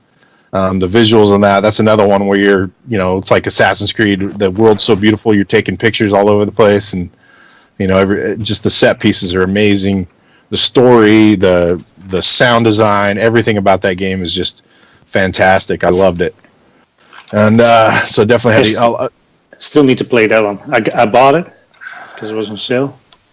Oh yeah, I haven't finished it. You need to play it. Yeah, you do. It's such a great game. But game of the year for me, hands down, Zelda, Breath of the Wild. I think that was the. There's just so much in that game. That's another one that if you look at the hours played, I have nothing like JD or probably Frankie, but got a lot of hours into it and just love it. Just loved the exploration. I love open world games. I love it was my favorite part of Assassin's Creed. The first thing I did was just run around the map and open up every shaded area and discover every fast travel point. And I love that about Zelda. There was just stuff to do everywhere you went. There was cool little things you were finding. I loved a lot of the little mechanics. I love that you could just look anywhere on the map and go to it. You could climb any mountain. You could, fly from, do your little wind fly from place to place. And it's just such a great game. Just absolutely love the game. Yeah, the story was a little flat, but it was fun. It was just I loved a lot of the fighting mechanics. It was a good difficulty for me. I'm not into like the hardcore difficulty kind of games, so it felt just about right for me, and I just enjoyed it. I mean, it's just another game that I'll definitely I need to go back and get my motorcycle and all that that DLC, but that's definitely hands down my game of the year for sure. Yeah, good pick. Yep. Yeah. So, by the way, sorry, I couldn't look at that anymore and not put that box back up. Sorry, it was bugging me to look and see the PlayStation box on the floor. Nathan Drake is back. Nathan Drake is back. The hate mail that I would get. You still get it. Yes, the comments. The comments. Anyway, all right. So, Fast. Bring it, buddy. Yeah. Well, I mean, just like these guys, 2017 was great, and 2018 is gonna. I get this feel it's gonna be better from the start. But I will go back. I'm gonna go back December, right before 2017, with Stardew Valley. That's probably number. I'm gonna go back. That's gonna be number 5th on my. I put in over 300 hours on that. Yeah, I love the game. It kind of reminded me a little bit of Animal Crossing and the old school Zelda. Had the old look. You can do some farming, fishing. Going into mines, and just taking care of some levels and getting gear, interacting with the town, and you can get married. I believe you can have a child. I love a good life simulator. Yeah. So I'm serious. I mean, it's fun just crafting and making new stuff in it. Spoli, I think it's out on Switch already. So yeah, actually came out this year, so that qualifies it. Yeah, and they're gonna. I think it's multiplayer on Switch. It's gonna come there Not first. yet? I think Yeah. they're saying March, if I'm not mistaken. So I'm hoping to. If Is they that can make developed by cross- one guy? Yeah, It's pretty amazing. That's a great game. I played that one too. It's good. and hopefully I have it on Xbox. I should have got it on Switch. Hopefully it's crossplay between Switch and Xbox. And not sure, so it'll be interesting. I will 4th because I had so much fun playing with you guys. Most of us here. It's kind of a It's gonna be PUBG, Ghost Recon Wildlands, Destiny 2. I think I just had the most fun playing with you guys all throughout the year. Nice triple play. So We did not hear Peter say much about Ghost Recon, even though that. No, was, he did bring it up. Yeah, he said, "Oh yeah, and I played Ghost Recon," and in my next game. It's kind of one of those games. It is. He has talked about it. He has talked about it the rest. He has talked about it the rest of the year. DLC wasn't all that great, but I still haven't done the Predator one yet. So I don't think it's that's too late for fun. that. It's Right. not. No, the Oh. Predator is going to stay. 16th. Oh, nice. No. Well, I think the special thing for the Predator, the special mission itself. But I thought our buddy Rick Lagnese from Warhorse said that it was staying around. Yeah, the mission's staying forever. Yeah, it's staying, but I don't think you can earn the rewards past the 16th. Right. Yeah. Okay. That's well, I better okay. get on there. I still play it. Yeah. So yeah, I have to shout those out because I mean hours of fun, but especially with you guys. So that can't replace anything. Amen. I'm gonna cry. Amen to that. But I was still waiting man, for Nate so to help fun. us get that chicken dinner. So let It's him all eat my that. fault. I know. It does suck that that's only 4-player. Yeah, There should be an option where you can go in the same server. I don't care. I if would I'm like to facing you see guys. more games in the future co-oping to have at least 6. Like Destiny 2 should be at least 4. Yeah. So, Right. So 3, I'm gonna go Cuphead. Oh yeah, it's. I mean, we we all just way know- too many good games though. Beautiful game, great platformer, hard as hell. Yeah. It's just one of those games that while you're playing it, you're just, you're kind of amazed at every time. And, I haven't beaten it, but I like going back to it and just keep trying it. It's just, so it'd definitely be, it'd be interesting to go look at the little river and see how many times I've died. I'm sure it's up there quite a bit. Mine is in the 300s when I stopped playing. I think I'm mine's sure- about 300 after like first run and gun level and first boss. I have not died. And Damn, that's as Onion. far as I've got. Yeah, right. Yeah, I'm telling Witty can make a career out of playing Cuphead. I Number wish. 2, these guys here have said, was Breath of the Wild. I'm a big Zelda fan, since the NES days, and I loved it that it was open world. I liked it too. Also, that it didn't give you, you didn't have any training wheels. You get in there and you didn't even know what the heck to do, so you just had to run around and figure it out. It's kind of pain in the ass that the weapons, they get damaged so easily, and then that's it. Sometimes you work a little hard to get some of those weapons, and then they're gone. So, but yeah, same thing. The story didn't grab me as much, but I think just traveling around the world and seeing the new things, finding secret areas. One of my favorite things was the dragon when I first saw that. So I was kind of in awe when I saw that dragon flying around, and I just kept kind of going towards where it was at. And I was on the bridge, and I'm sitting there looking at it coming towards me, and I'm like, wow, this is beautiful. And then as soon as I guess it hit me or something, and it killed me. Yeah. So, yeah, thought that was weird. But, yeah, definitely, I need to jump back on that and finish that up. And, of course, my number 1, which me and Coop have, like you said, gone back and forth, was Hellblade. That one grabbed me. I just kept playing it until I finished it. Just from the beginning of that game, like they said, you gotta play with headset, and just the audio, the visual effects, the cinematic, the animations. Especially what's her name, Melania, that did the CG animations, the facial and effects with the cinema was just spot on. And that's why she won at the Game Awards. Yeah, that was an Definitely amazing worthy. performance. Just right from the beginning, I mean, the combat was great. I think the combat to me is one of the best combat mechanics that I've ever played. I'd like to see more of that in other games. Yeah, I had fun with it. Once you get it down, it was kind of weird at first, but once you get it down, you feel like a badass in that. It was you just, did. It was fun. And that one also based around the whole Norse gods, the mythology. So it was interesting, when you come across some of those runes. some of the symbols, and they give you kind of backstory. The gods and kind of what she had to deal with.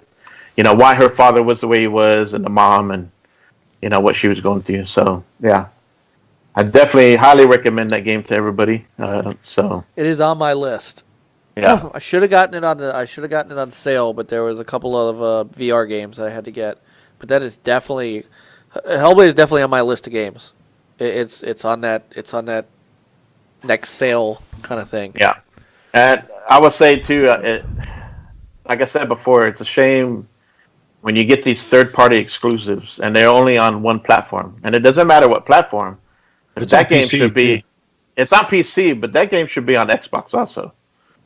I know they said they made They made about 500,000. They sold 500,000 copies. I know Xbox is not the biggest platform for the Japanese games, but it would have sold extra there. Here's the thing. In 2017, it's just, and I won't harp on this too long, I promise. But in 2017, we heard all the time how Xbox need games. Yeah. All their players are starving. Poor Xbox players have no games to play. Blah blah blah. And devs don't bring us games to play. It's on them when they ignore that market and pay for it like Lawbreakers. I was going to say. 2. Yeah. So yeah, hopefully that'll be something that will change here going forward. But I don't see how anyone can. I mean, it really can't. It's got to be one way or the other. Either we're starving for games, and you're ignoring that, or we're not.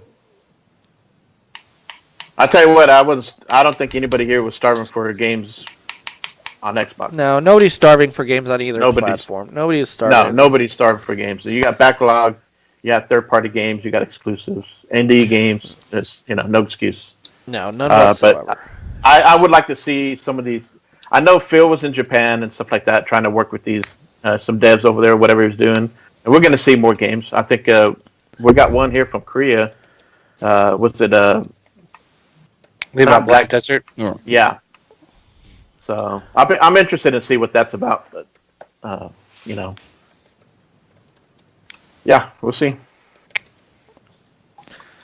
Well, they've got a solid piece of hardware on the market. They have a solid family of hardware on the market, and I think that was always their plan: was to services, hardware, then games. So we'll see what they do. Well, and look, there are games that are coming that that you aren't thinking of. I think. Hold on, because I think I saw this.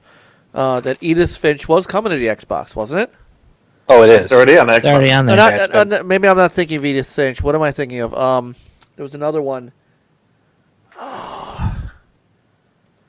Ethan Carter. Maybe that's it. Nier. Maybe that's it. Maybe it is Carter. Because that. Oh, okay. Yeah. And that was one that I don't think anybody thought about until now.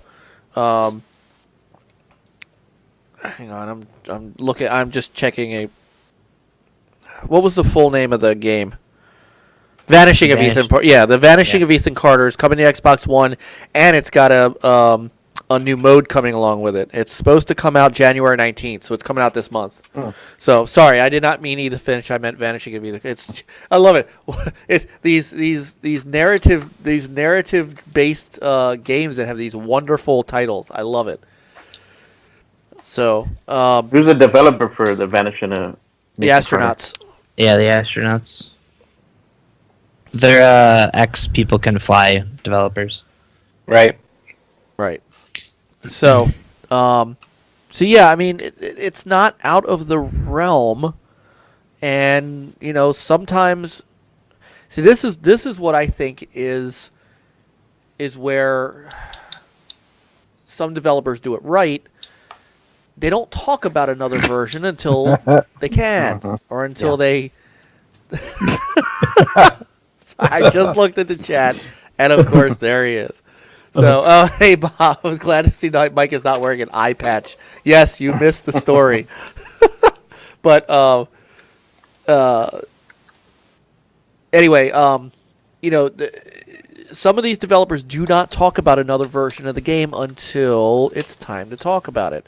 And I think, I don't remember anybody from the Astronauts ever talking about an Xbox version of Ethan Carter until they said, "Hey, it's coming out." So I wouldn't. Well, the reason why is because they're not being bombarded with the same. When's the Xbox? Just like the PUBG guy I was talking about, with the people popping up out of his toilet or from his dishwasher or behind a brush or behind by his couch. When's the PlayStation 4? When's the PlayStation 4 version? When's the PlayStation 4 version? Well, they just needed a white truck to get in the way. Look, you don't see any of that with the Xbox side. Well, you don't see it. We Happy Few. No one asked about that. Somebody did. There's some article somewhere. It happens all the time. And then when it's confirmed, you get things like, I think it was Polygon writing about how it was a bad thing that Cuphead wasn't ever going to come to PlayStation. Just stop it. Oh, well, come on. I mean, these are the same. There were who wrote that ridiculous article that Rare Replay should have come out to the PlayStation. I forgot. I remember. It wasn't a mainstream. It was an off-brand. Yeah, it was a way off-brand fan site thing. Yeah, I can't remember, but it was. Look, that stuff is always. That stuff's always going to happen. You're never going to get away from that. But it's all clickbait. They wanted people to. I'm talking about the names. The Jeff Keighley's, the Biggities, all of them. When's the PlayStation version coming? When's the PlayStation version coming? When's the PlayStation version coming? Anything that comes out, doesn't matter what it is. It's not on PlayStation. They're all pushing for when that version. Is Halo 6 coming to PlayStation? It probably will. In fact, it's so funny because I saw someone today talking about that thing with games possibly coming more exclusives to Xbox, and they're like, well, Phil says that he wants it on every platform, and Minecraft money on PS4 just probably looks pretty good, all the install base we've got, so he's probably going to bring everything to PS4 now. Blah, blah, blah, blah, blah, blah, blah. No. Yeah. No, just sit down with that. No. Stop. This is why we have Juan on the show. Yep. Yeah. He's keeping it real. Yes. Real Xbox. I just hear some crazy things sometimes, some crazy stuff. But I won't derail for too long. But perfect example of what I consider the headwind in media. Right? You have a media type. I won't say names. Hashtag. I won't say anybody's name. Yeah. Hashtag headwind. The way it goes is that there was that article where the Blue Hole guy was like, we'll do a PlayStation version sometime, but they've got that strict quality requirement they have, and what he means is they don't have a preview program. Right, which is why ARC and We Happy Few and exactly. Right. But of course that has this media type say, well, I guess it's a good thing it didn't come to. Blah, blah. That's Kuchera. That dude. No, it's not him. Not him. It wasn't him. I thought it was Kuchera. Who wrote not that? him. I don't want to name names. It was just a tweet. It wasn't like an article. It was just a tweet, and he tweeted out, "Well, I guess it's a good thing it's not coming then." And a couple of us raised our eyebrows at that, and we're like, "Why would it be a good thing? Because there are millions of people who are enjoying it right now." Right.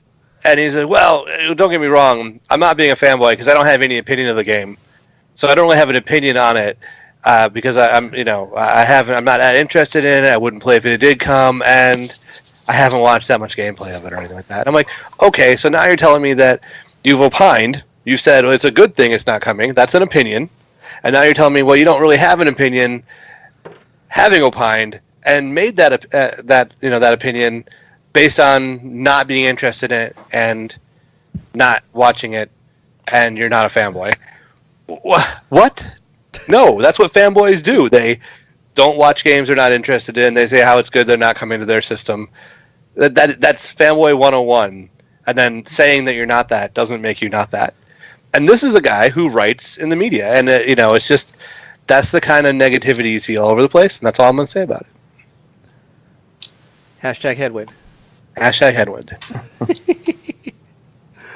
All right. Fastback, did we finish you?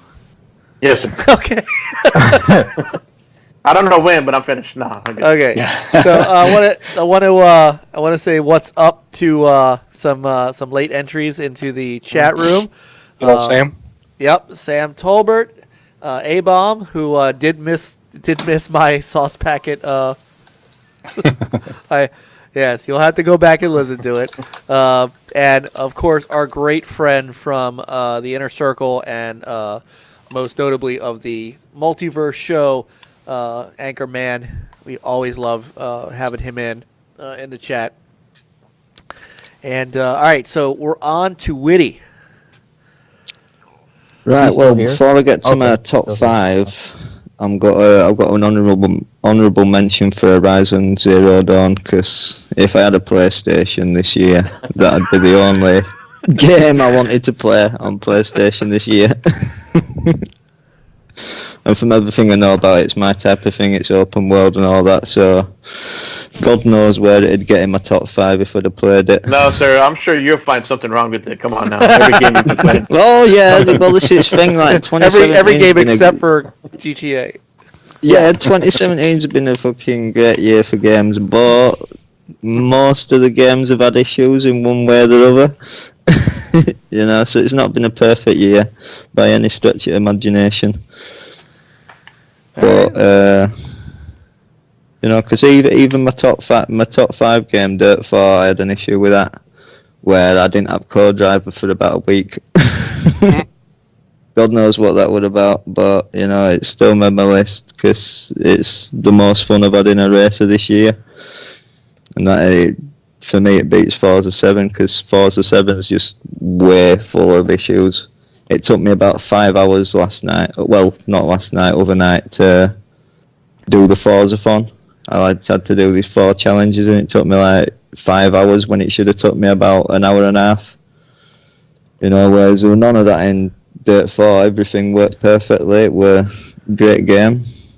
Made a load of fun videos out of it, and yeah, definitely most fun I've had in a racing game this year, without a doubt. You know, it just depends. It's more arcadey, you know, although at least that's how I played it. You know, but it gives you got to be on the edge of your seat like all the time with it. You know, you can't like have a lapse in concentration like in Forza. Going down straights, you're not really paying attention, and you fuck up in corners. In this, you just got to be on it like all the time with little nudges left and right, and you know, praying for the best and that lot, hoping you don't fly down into trees. But when you get it right, yeah, it's a good thrill. Okay. Yeah. And after that, I'd have to go Mass Effect Andromeda, and really, yeah, even with its issues, you know, but I never had an issue with any of the animations or all like that. The problems with it for me were the disappointment with the story. You know, the characters I didn't really like. Yeah, the story were pretty much terrible compared to what I thought it was going to be like. But gameplay-wise, it were brilliant. Probably the best game gameplay-wise. You know, there were hardly any issues to it. But yeah, it just come down to story issues and, you know, fucking not caring about characters, all that like. You know, I couldn't give a toss about any like facial animations. You know, it's like that woman who says her face is tired and that. It's like, yeah, fair enough, but I hate that woman anyway, just for her attitude. She can have the laziest face she wants, but you know, with that attitude, it's not going to get her anywhere. But yeah, I just wish he hadn't palmed it off on one of the smaller studios. It deserved a lot more like polish than what he got in, and you know, so it's up there as my biggest disappointment year, but it still makes number 4. Moving on to number 3, I've got Sniper Elite 4, because like Coop said, you know, it's a really good game, and nothing beats slow-mo shooting like Nazis in nuts. Sure. Yes, that is. There are definitely. Even Hitler. That would resonate in 2017. Yeah, man. But no, it's that much better though than Sniper Elite 3. It's like I couldn't even really recommend anyone go back and play Sniper Elite 3 to, or go play this to see if you're interested in Sniper Elite 4, because 4 is just that much better. They've even added slow-mo cams for when you go up and beat someone up and that lot as well. Nice. And there's a lot of variety in it with different cameras and different actions it does. And yeah, it's a great game. They've opened it up a lot more, so there's a lot more space to move about in and that lot. Definitely a game that's got to take you out now. If you're wanting to do all objectives and this and over, you're looking at 20-25 hour campaign. Yeah, it's great. It's a lot of fun. And it even made it to number 3 after it ripped me off out of an 125 game score. So that should say something about how good it is. Yeah, that's right. You forgot about that. That multiplayer is actually pretty fun in that game. Yeah, man. I was having a blast with that. I love that one where you could do the spotter, like one's the spotter and one's kind of the infantry. That's cool. That was fun. I was bummed when you got rid of that one, Woody. Oh, yeah, bet, man. All right. He had no choice. I have to pick it up again. Yep. On the cheap.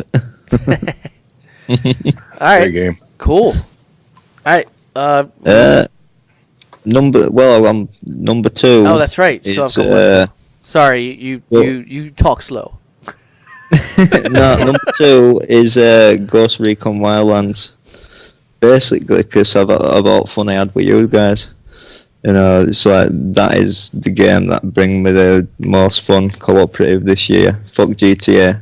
That was a laugh riot for sure.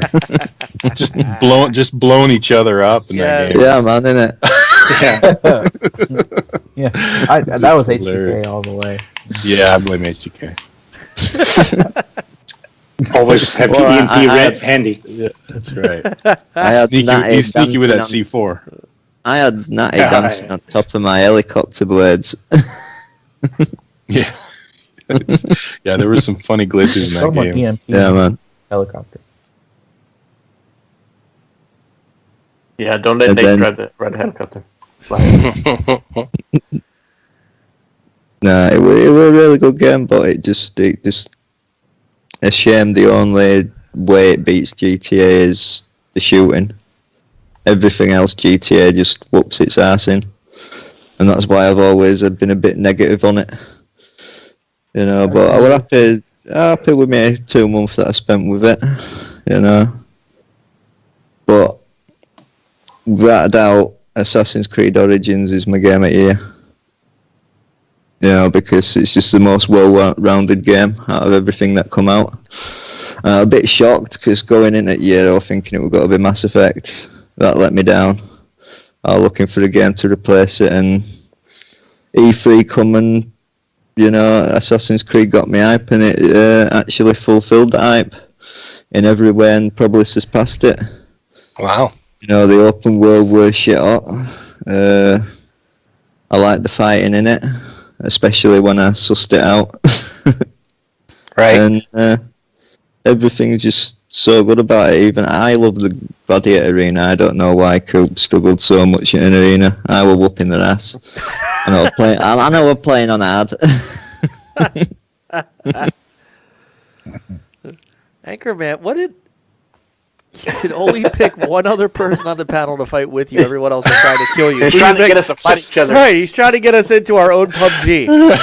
Yeah, that's right. Oh, man. I'm taking Frankie because he knows where all the good places to hide are. I'll be the wheelman. There you go. Maybe not, because you do be honking the horn. Hey, we're over here. Right. We're over here. It's Witty and Nate then. At least I can't run on the ground. That's true. Peter would find. I'll fight for myself. Peter would find a helicopter to hit me with. Yeah. Oh, something else that were brilliant about Assassins as well were the Eagle, Senu. Yes. I love that Eagle. It's that's cool. So much better than I would have tried implementing in any of the other games. It's just perfect how they did it. You can even, if you wanted, I tested it out. You can you can just send your bird up, and you could fly across map if you wanted to. You don't have to come back. That's cool. Far Cry Primal did it first. All right. Juan, who looks, by the way, in that camera angle with your twin sticks behind you, looks like you have antennae. Yep. Coming off the KCD hat. Yes. Yeah, that's funny. Yeah. Very much support that. Nanu. So, top games of the year, right? I've had good, as everyone says, a great year for gaming.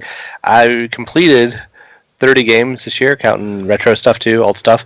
But I kind of have to give a disclaimer on my top 5 because I have to make a top 5 separate from Forza. Forza 7 is my game of the year. It was going to be my game of the year. I've enjoyed the hell out of it. Got tons of hours in it already.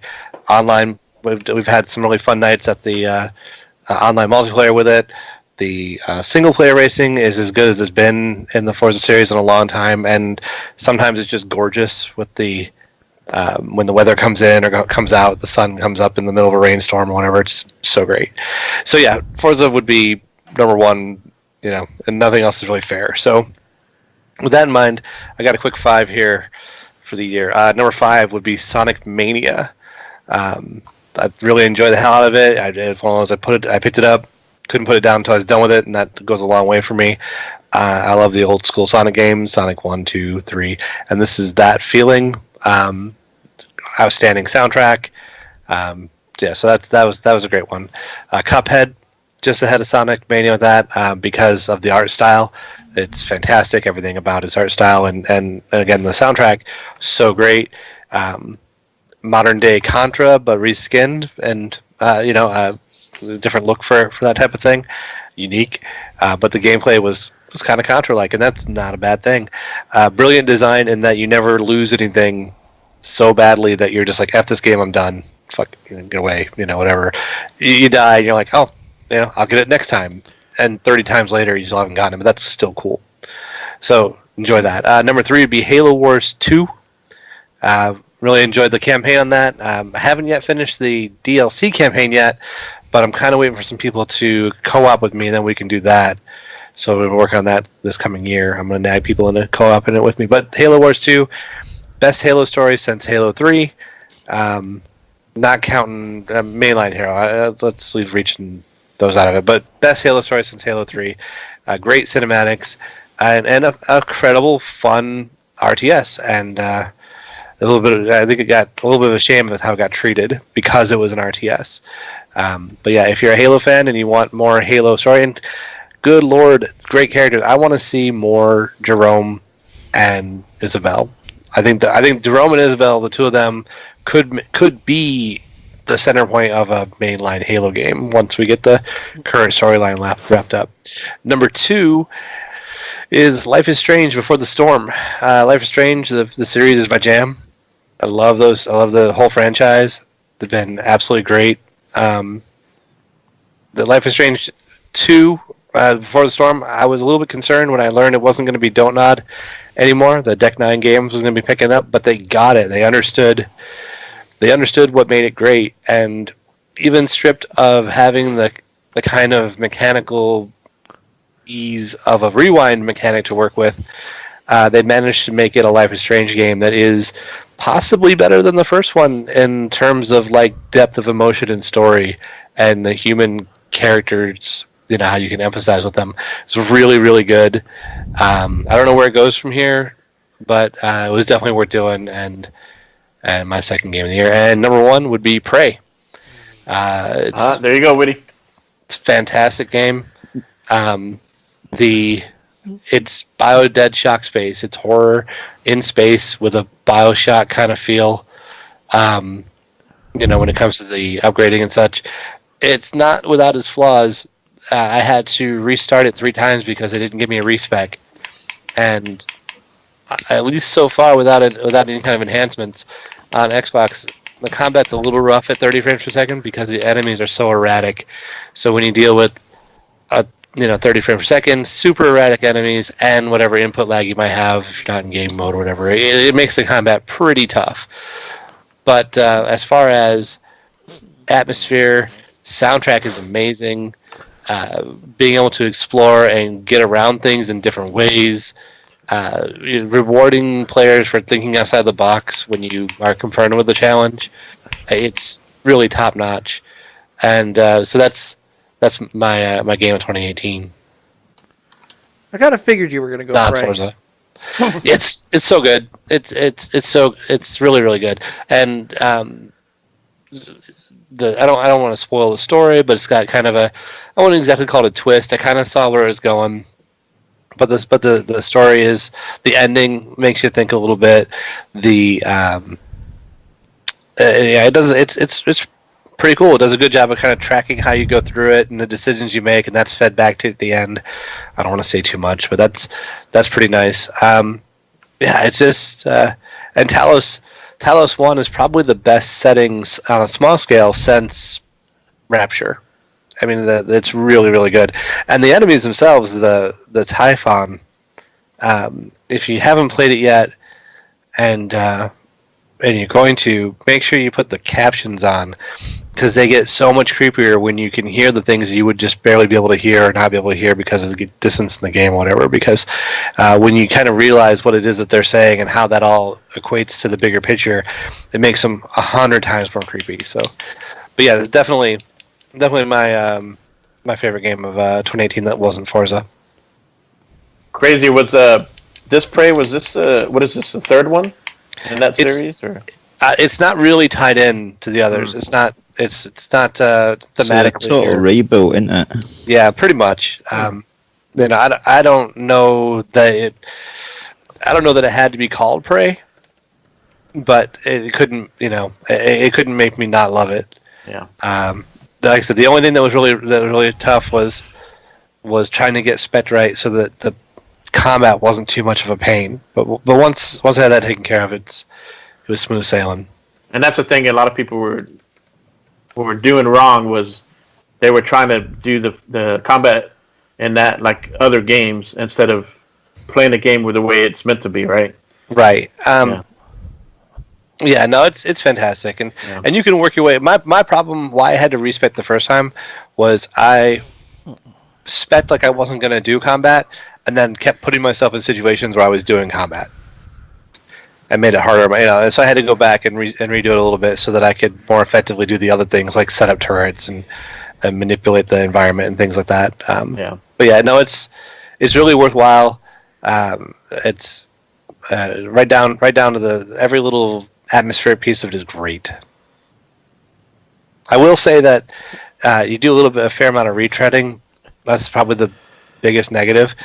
And at the end, my gameplay kind of devolved into I'm running out of resources and I can't fight everything anymore. And I did a lot of like speed running a section to get through. But thematically, it kind of makes sense too, depending on how your story's going, because S hits the fan pretty hard. And I think it kind of fits as it becoming a completely unmanageable situation. So I really dug it. Yeah, I know you did. I know you've talked about that game a lot. Other little honorable mentions would be like for multiplayer. I still think the For Honor had some of the best multiplayer I played all year. Just because of the intensity of the dueling matches. Even as you got, I know you lost interest in that after a while. Yeah, they did some things with balancing that I didn't care for, and there were some problems with the server side issues, which they're moving to not peer-to-peer, but to dedicated, which should clear some of that. So I'm going to be taking another look at it. There's a new season coming, so that's worth looking at too. But just for that time, and I was so intensely into it before everything got kind of messed up a little bit, it was just a really, really intense thing. I hadn't had that kind of intense player versus player feelings going back to like Street Fighter 4. All right, and to do that with like almost Souls-like combat, that's pretty cool in my opinion. And it's a looker too. It's the characters are big, especially with the X enhancement. It looks really nice.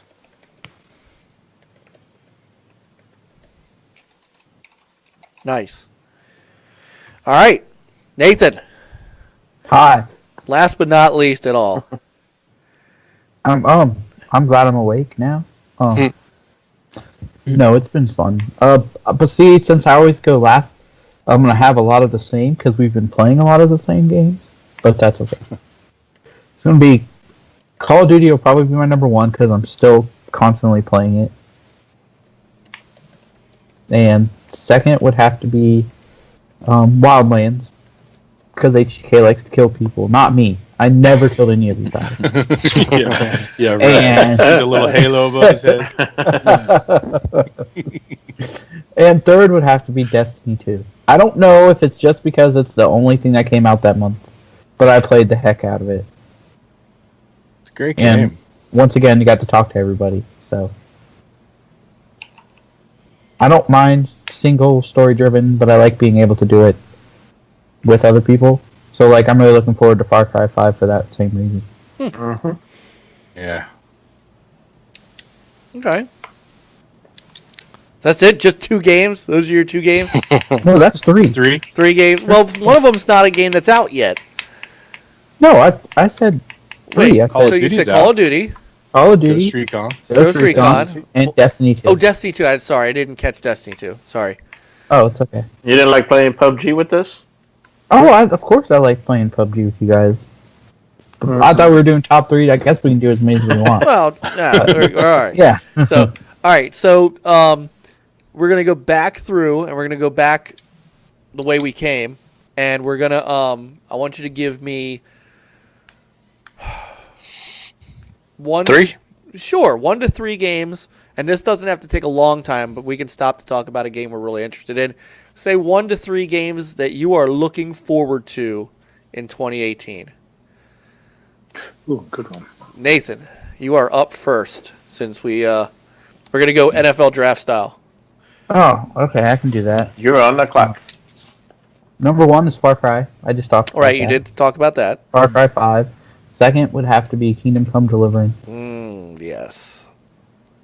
And I have them both paid off, so I hope they come here maybe tomorrow. Nice. The third one, I don't really know. I'm still on the edge about everything else, but Okay. those Fair. are my top 2 right Just now. say Call of Duty. Just say Call of Duty. Well, see, if they do another Black Ops, I don't even know if I'm You into might it. as well. Yeah. Black Ops 4. Blops 4. Yeah. I mean, Blob 3 was a letdown, so. All right. Cool. All right. Juan? Okay, so counting up, I guess the third most anticipated game. No, I gotta go 4. Gotta go 4. Fourth would be. Fourth is going to be Project Octopath Traveler. It's the reason I have it so that I know of so far in 2018 to pick up my Switch. Aside from finishing Odyssey, I got to finish Odyssey. I may never finish Zelda, but got to finish Odyssey, and gonna have to play Octopath. So there's that. Number 3 would be Kingdom Come Deliverance. Looks amazing. I want that role-playing experience without the dragons and things like that. So I'm very much looking forward to that, and that's soon. That's next month. It's kind of not confirmed, but number 2 would be Forza Horizon in Japan. I want Forza Horizon in Japan. Bring me the HDR. Bring me the goodness of all the beauty of 3 in Japan. I want to go up the mountain. I want to see Tokyo at night. Yes, bring it all. And then number 1, Sea of Thieves. I got completely addicted to the last state of the alpha when they added some more fleshed out stuff. Cannot wait to see more of it. I love driving the boat. I love shooting myself out of a cannon. I love messing with people from the brig when strangers lock me in the brig, and I'm like, they'll fetch me some gold and bitches. I'm going to play my Switch. So... It's going to be this year's Ghost Recon. That game was. I had a blast playing with you guys. I was cracking up. Yeah. Very That much was a lot looking of fun. forward to that. I forgot about that one. I'm stupid, but yeah. And I sometimes I look at it, and the art style isn't something that I think. I don't know that mainstream media is going to glom on the art style and say, "Oh wow, it's gorgeous, mind blowing," like they would say Horizon or Witcher, but sometimes, man, it's so gorgeous. And that water, everyone talks about the water, but the water's definitely what we're talking about. And storms and lightning, too. Yep. Nope. It's very much looking forward to that. I want to be a pirate legend. I want to have my name up.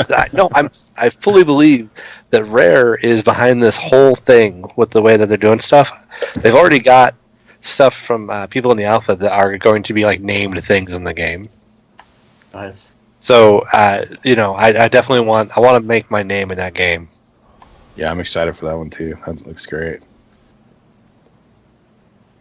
Okay. All right. Witty.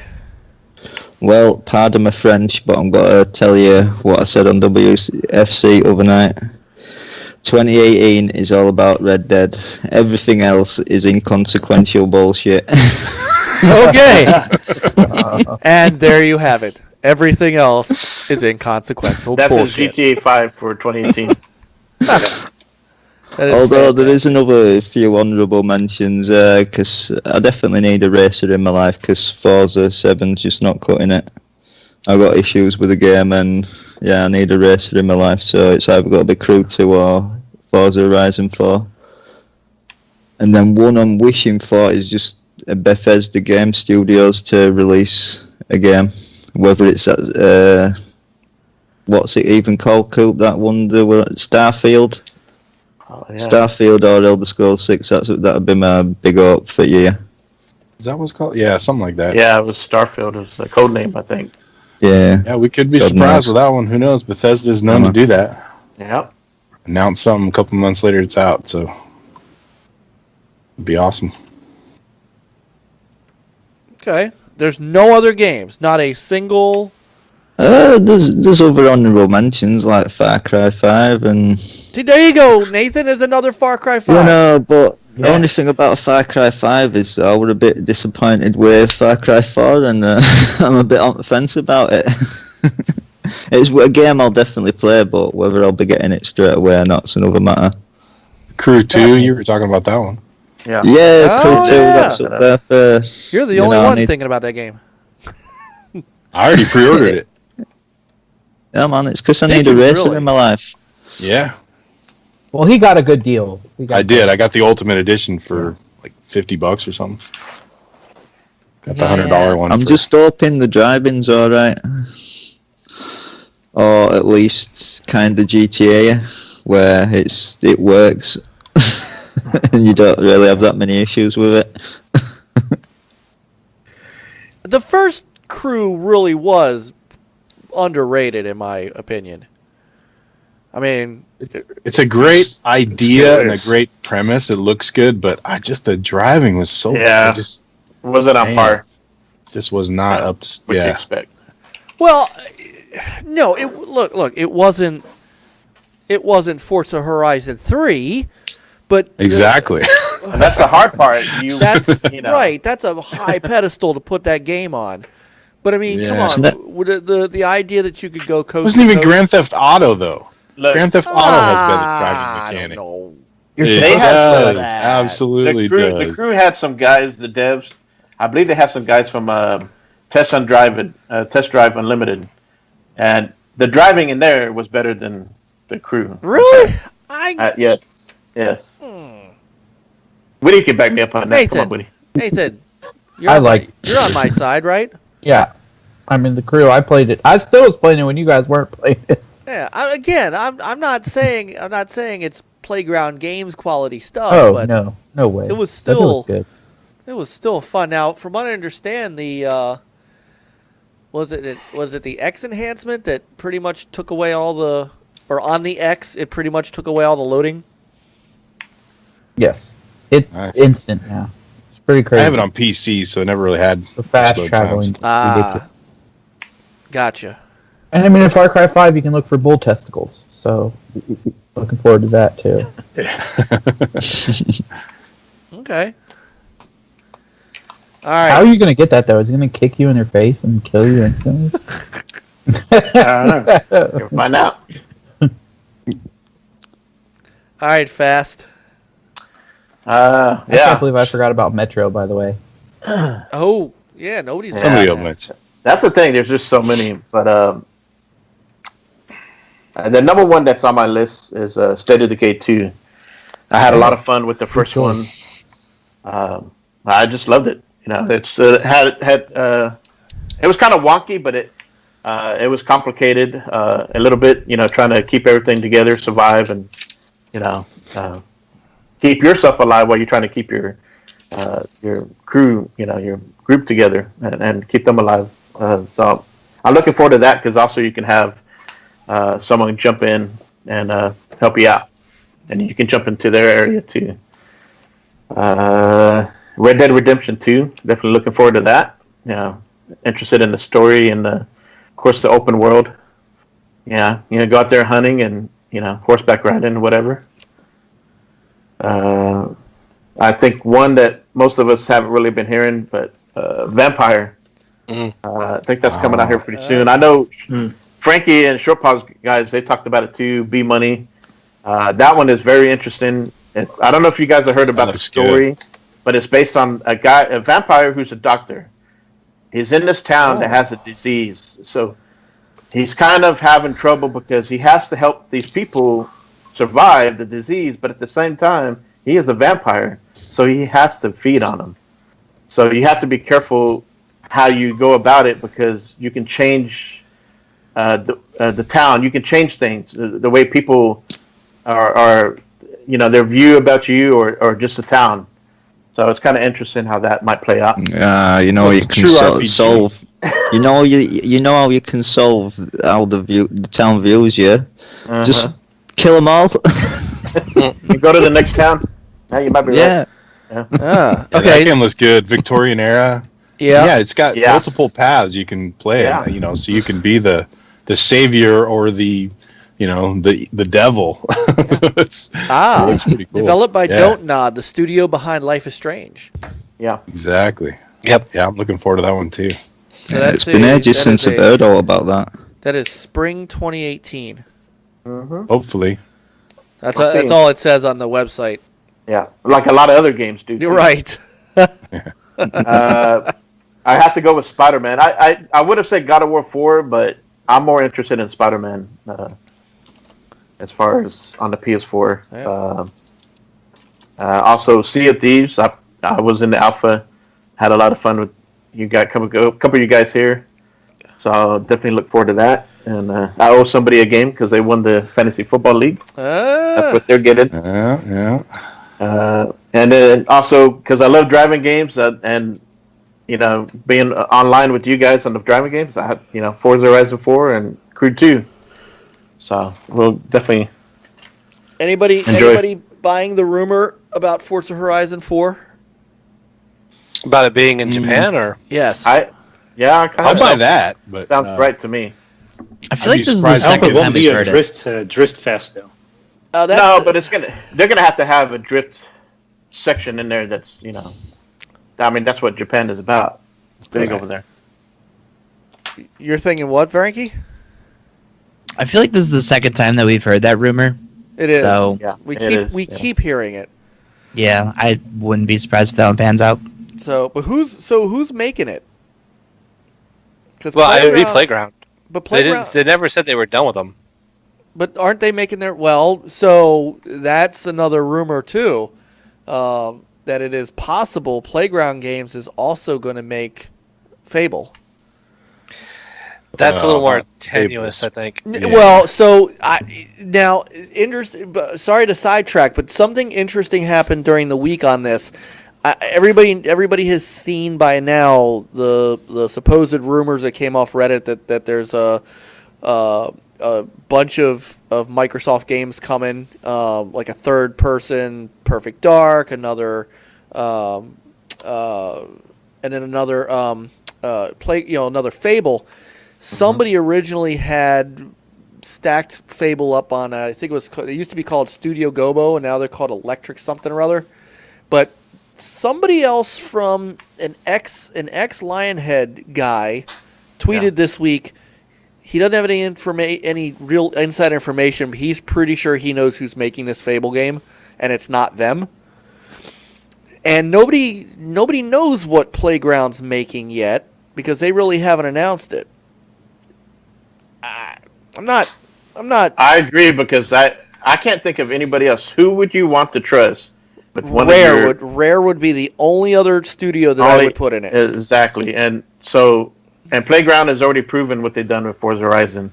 So I don't see anybody other studio in UK that I would trust besides Rare. I don't know how many other ones would be able to. Yeah, and they brought in some nice pedigree too. Sam in chat, he can, he's brought it up before.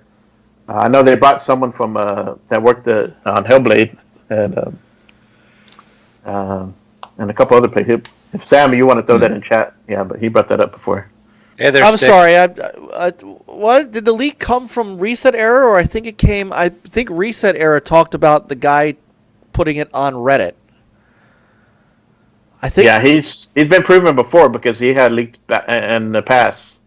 In 2015 and 2016 on what was coming out on E3 2016, and he was pretty accurate. Just seems a bit early to me to know all Xbox's E3 lineup. Now. E3 doesn't matter like it used to. Exactly. I don't think this has anything to do with E3. And remember what I have always said about E3. E3 is a dying show. There is you're gonna see these games get announced just on social media. You are not gonna.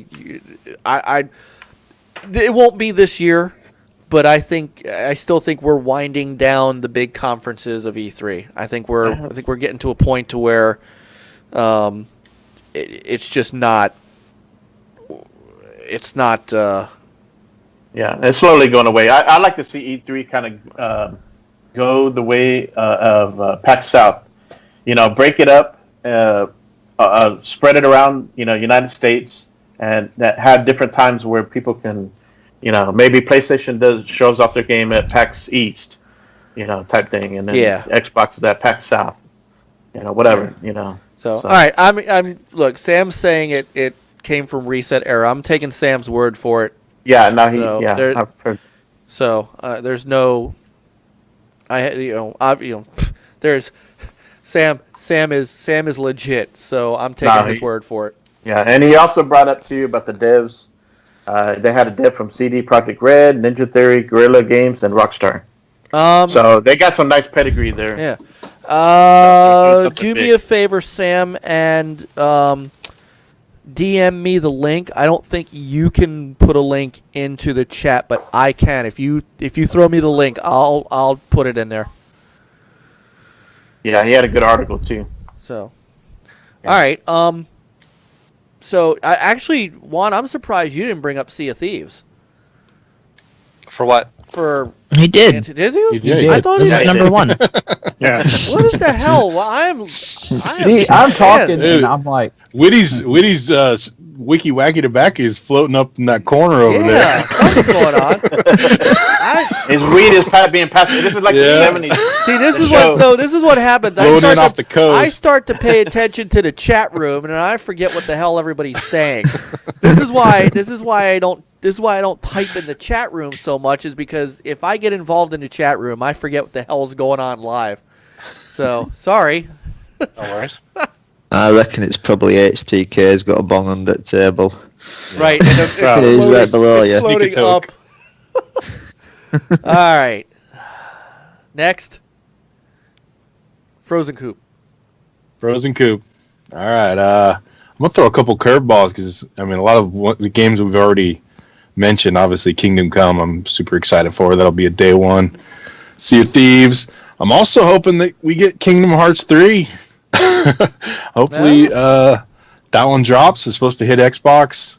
I love that series. The first two games were just fantastic, so I'm excited to hopefully. Again, they haven't given us a solid date on that one, but it's supposed to hit this year.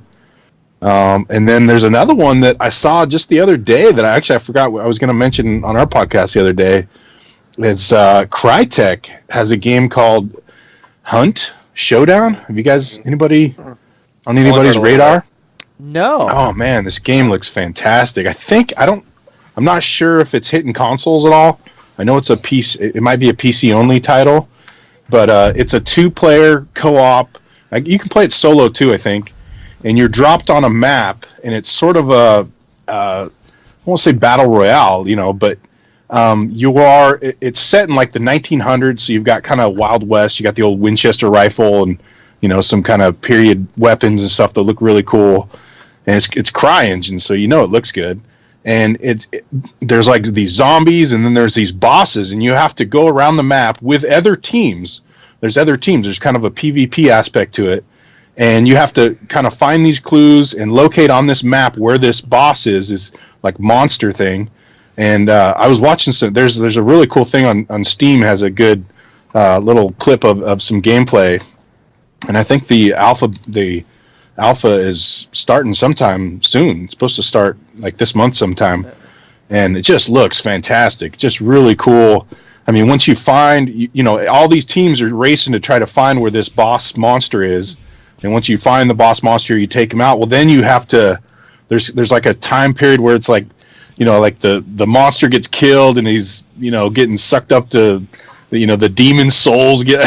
It's kind of a weird deal, but you have to wait, and you have to kind of defend the area while this is happening. And then when it does happen, then you have to like collect the soul and then escape the area. Get out of the area. With the other teams trying to take your your booty there, loot whatever, your soul. And it just looks fantastic. Really cool mechanics. Looks super intense. I love the art style of it. And it's just a game that I hadn't really heard. I don't remember where. I think I came across it on some YouTube channel. One of the PC guys showed a little clip of it, and then I went to Steam and checked out that gameplay footage, and it looks just fantastic. So I'm excited for hopefully. And they haven't given a date. They say 2018, but there has not been a solid date for it. They're doing the alpha right now, starting sometime this month. I'm looking on its website, and it's. Right now, there's just a sign up for the closed alpha and a Steam wish list, and they're hiring. So, that one started out as a Crytek USA thing. That's like the X-Vigil Games guys, and it was a third-person game. That's why I remember hearing it. It used to be called Hunt Horrors of the Gilded Age. Yeah, exactly. Yeah. It's switched it up a little bit. Yeah. As far as game style. Yeah, so then when Crytek started going through their financial problems, I think that's one of the games they pulled to their main studio and turned into a first-person game now. So, yeah, it looks fantastic. If you get on Steam, you can check out that. There's a pretty good lengthy clip of a whole match. It looks so good. So yeah, I'm really excited for that one. That one, I hadn't heard a lot of people talking about it, so I figured. Give a shout out to that one. And then obviously the Metro Exodus, and A Way Out. That's another one nobody's mentioned. That one I'm really looking forward to. Unique. Yeah, that might be cool. Yeah, sure. Yeah, I'm excited for that one. And Anthem. Hopefully we get Anthem. I don't know if it's going to hit this year, but that's the other one. Hopefully EA doesn't. Apparently they've stated that the loot stuff in that one's only going to be cosmetic. So have they stated that? I read that Patcher had posited that it could be or would be, but I don't know that that's locked in yet. Either way, I can't imagine they haven't learned anything from exactly. 2, so that game looks great, and and that's written. The writers in that game are from KOTOR and the original Mass Effect 1 and 2. So yep. So I got high hopes for that one. Keep an eye on it for sure. Yeah. With I'm looking at this. I'm looking at this Hunt Showdown. Damn, that looks badass, doesn't it? Yeah. Oh man, I'm excited for that one. And by the way, I was wondering if people were still interested in A Way Out after Joseph Fares lost his ever loving mind at the Video Game Awards. I was seriously waiting for Keeley to just hey, thank you for having security. Thank you for being on the show and be with security. Yeah. So, oh man, that's a pretty good list, Coop. Hey, we got hopefully, like I said, hopefully all those games hit this year. That's my only concern is, not a lot of games have given us solid dates as far as release time. So speaking of Yeah, a few of us have mentioned Kingdom Come, Mr. Lagnese. Show him the hat, Juan. Show him the hat. Yeah, I might be getting Kingdom Come twice just to get the PC and the Xbox version. Yeah, I'll definitely be picking that up too. I hope. I was asking him if I wouldn't mind seeing it at PAX South, but I'm not sure. I know it's going to be coming out pretty soon. Yep, February 18th, 13th. 13th. Right in time to get that for your wife for Valentine's Day.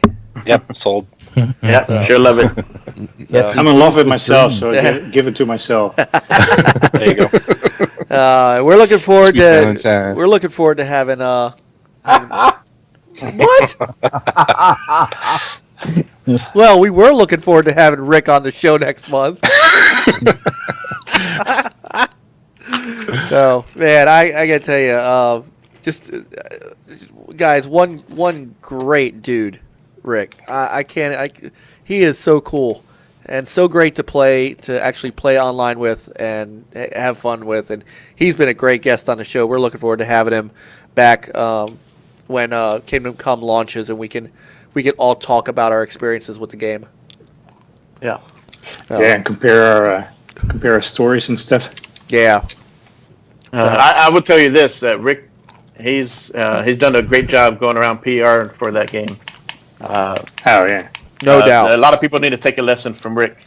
You know, maybe that guy that made Lawbreakers could use someone like Rick yeah. instead of himself. Trying The Titanfall guys could take a look too. Yeah, Cliffy B. That's funny. So, Fast, what happened to your camera? You're messing up. I was surprised that actually, we're going on a 3-hour tour, so my battery was low. So before I could plug it in, it turned off. Okay. All right. So since we are getting that way, let's get up to Frankie. All right, you guys all mentioned all of mine already, so I'm gonna have to go into the backups here. All right, have a good one.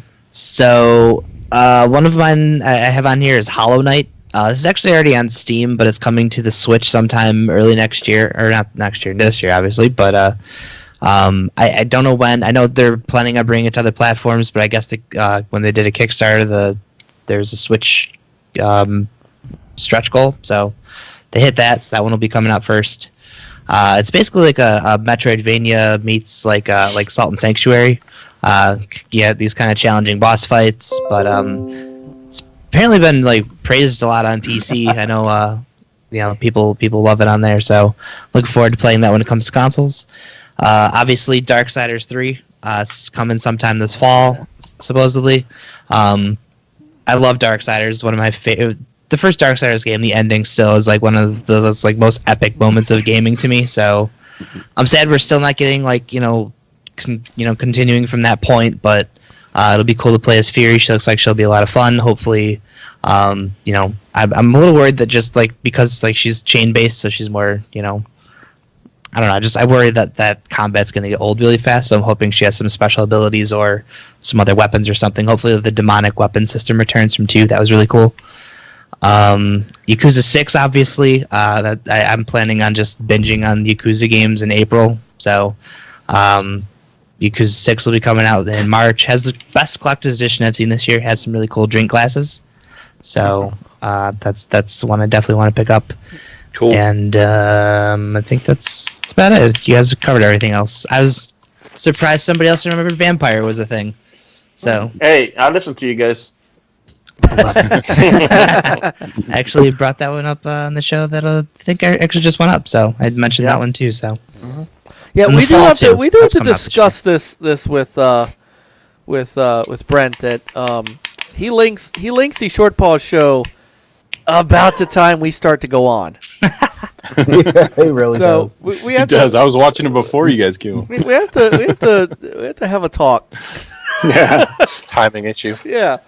Well, we have to work something out here. All right, Peter. Let's see. Games I'm looking for the most. And you can't say Ghost Recon. No, I'm not. I'm not even saying that. I'm going to say Kingdom Come Deliverance. I already pre-ordered that one, so I already told Rick about it. Can't wait to share my stories about the the storylines that I picked, or the let's see, probably Sea of Thieves. I mean, we had a blast. So it's such a cool time, like running around with buckets of puke and waiting to ambush, Drinking grog. Yes. and throwing up and all 9 yards. That was cool. For PlayStation, I'm excited about Detroit. Yeah, I'm So, interested in that. Sure. Yeah. Yep. Looks Definitely, interesting. definitely looking forward to that one. Maybe I'll rebuy So- a PlayStation for that. Yeah, probably by the time it comes out, their PlayStation are on sale again. Wait, you sold Pick it it? up Didn't you cheap. just buy it? Yep. He made so much money. I Man, paid did. $150, To be fair. and they gave me $275 to give it back to them. Wow. That's Okay, that's hard to pass up. Yeah. But that doesn't mean I won't get it. It'll go cheaper this year. Well, you'll be able to get a Pro at the same price this year. Yeah, I just keep racking up the dough, right? All right. yeah. Oh, one game that I forgot to mention for my game of the year is Everybody's Golf on PlayStation. Enjoying it at time. That was the only disappointing thing. I did want to play that with you. It was fun. Yeah, Even though I was dressed up like a girl. it's all right, Nate. Hey, Well, good night, ladies and gentlemen. Don't judge me. that's no coincidence. Come on.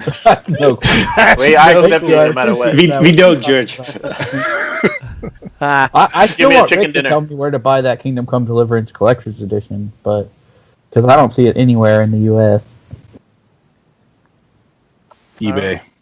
There you eBay. go. Yeah. It's listed at like $300 right now. I'm gonna have to pass. It's really hard to pass, but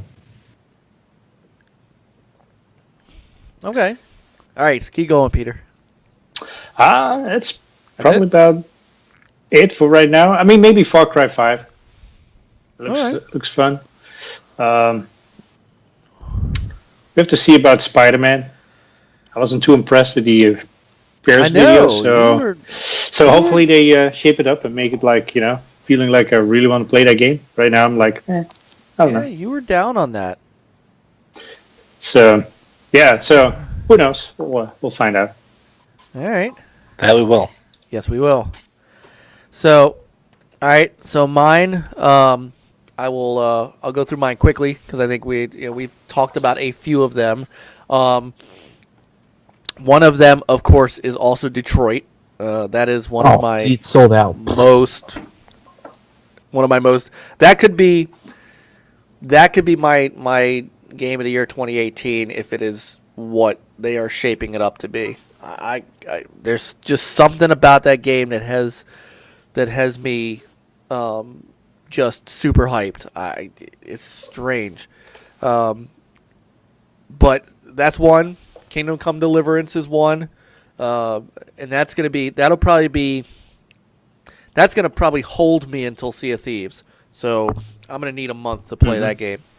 Sea of Thieves is on that list, and it wasn't so much. That game was not so much on my list until close to the end of the alpha when they made the change to add single player, 2-player sloops, and then the whole frickin' game changed, and I'm like, okay, now this is what I like, and we've had a lot of fun playing that game together during the alpha, and that hooked me.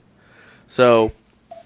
Yeah, the sloops are a total game changer for it because during that last alpha stretch, I played on 4-man galleons, I played on 2-man sloops, I did the sloop 1-man.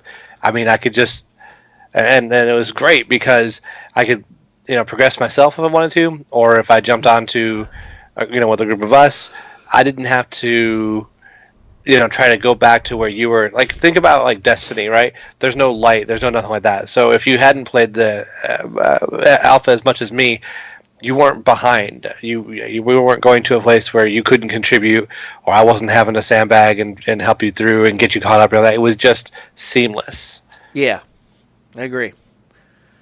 And we just threw down our adventures and went at it.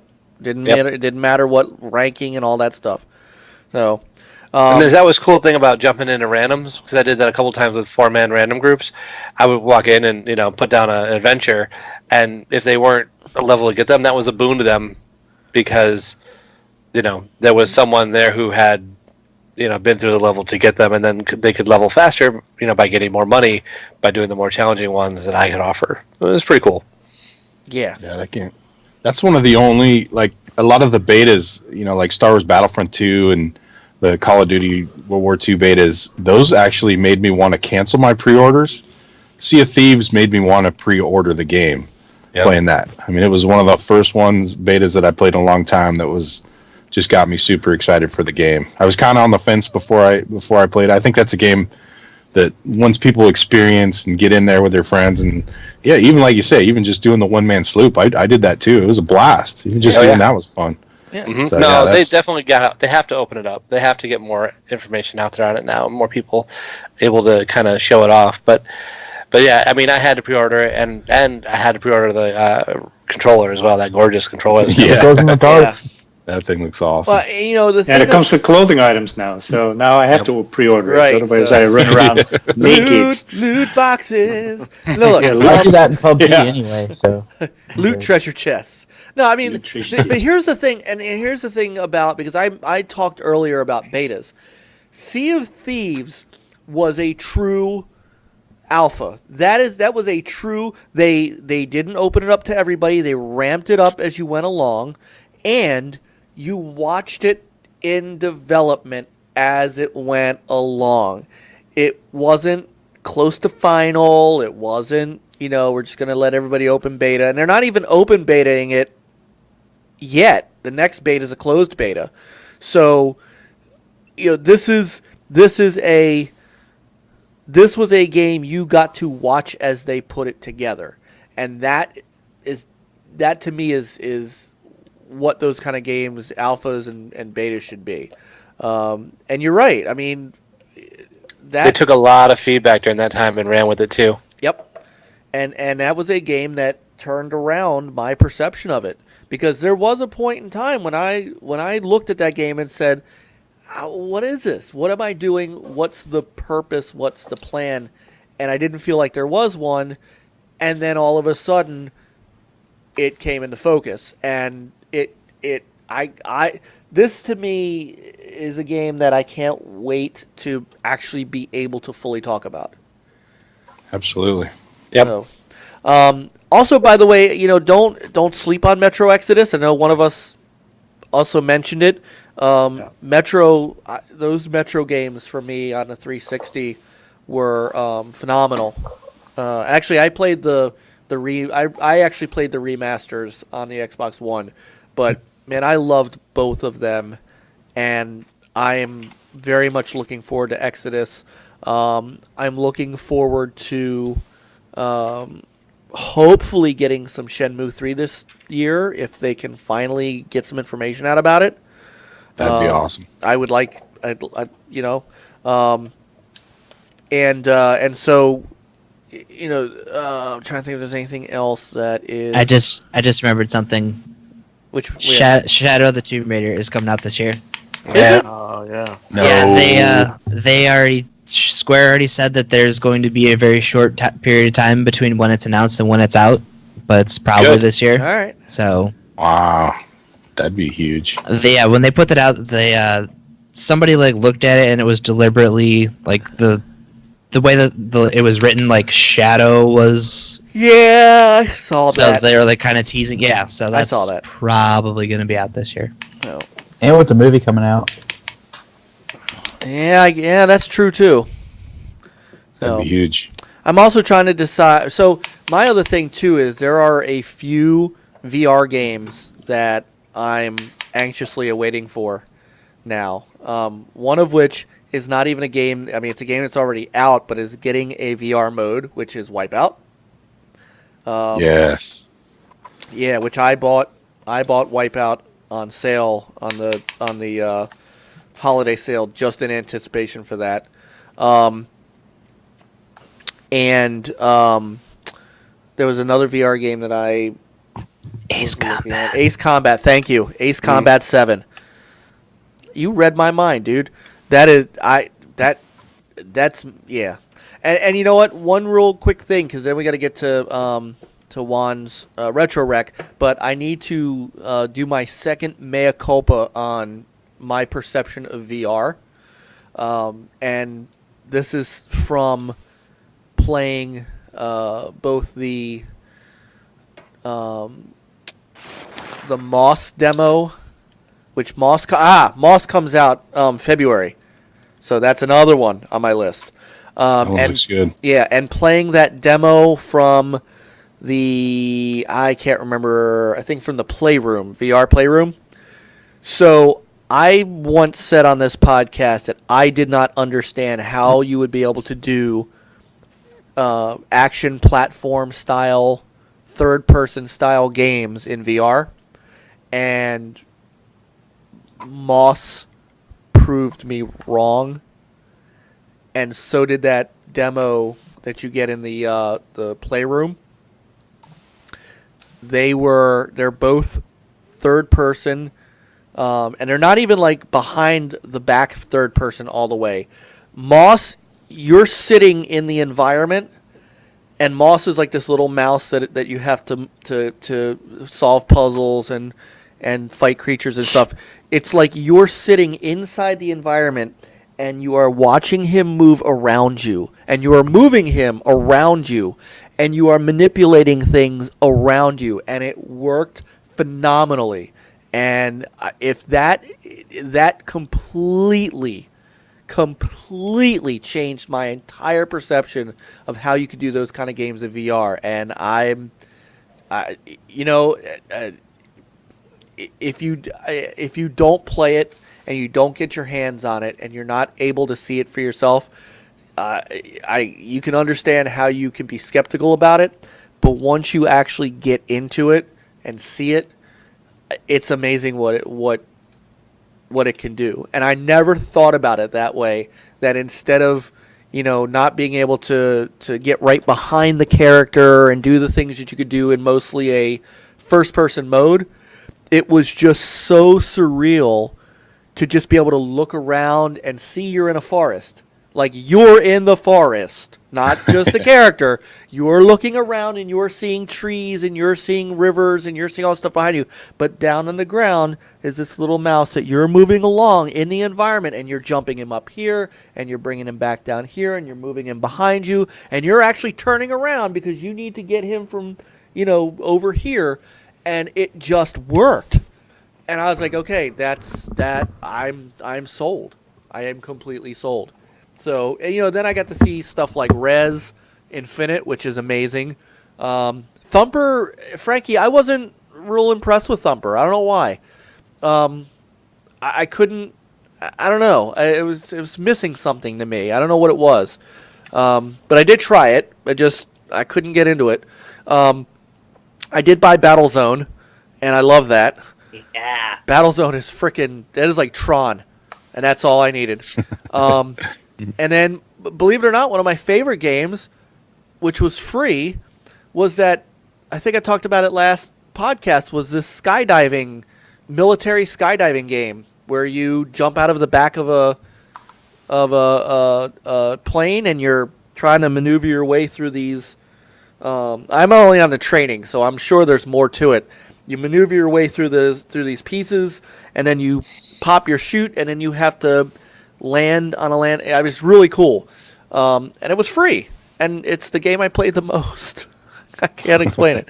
So anyway, Moss, I forgot about that. That is going to be an incredible game.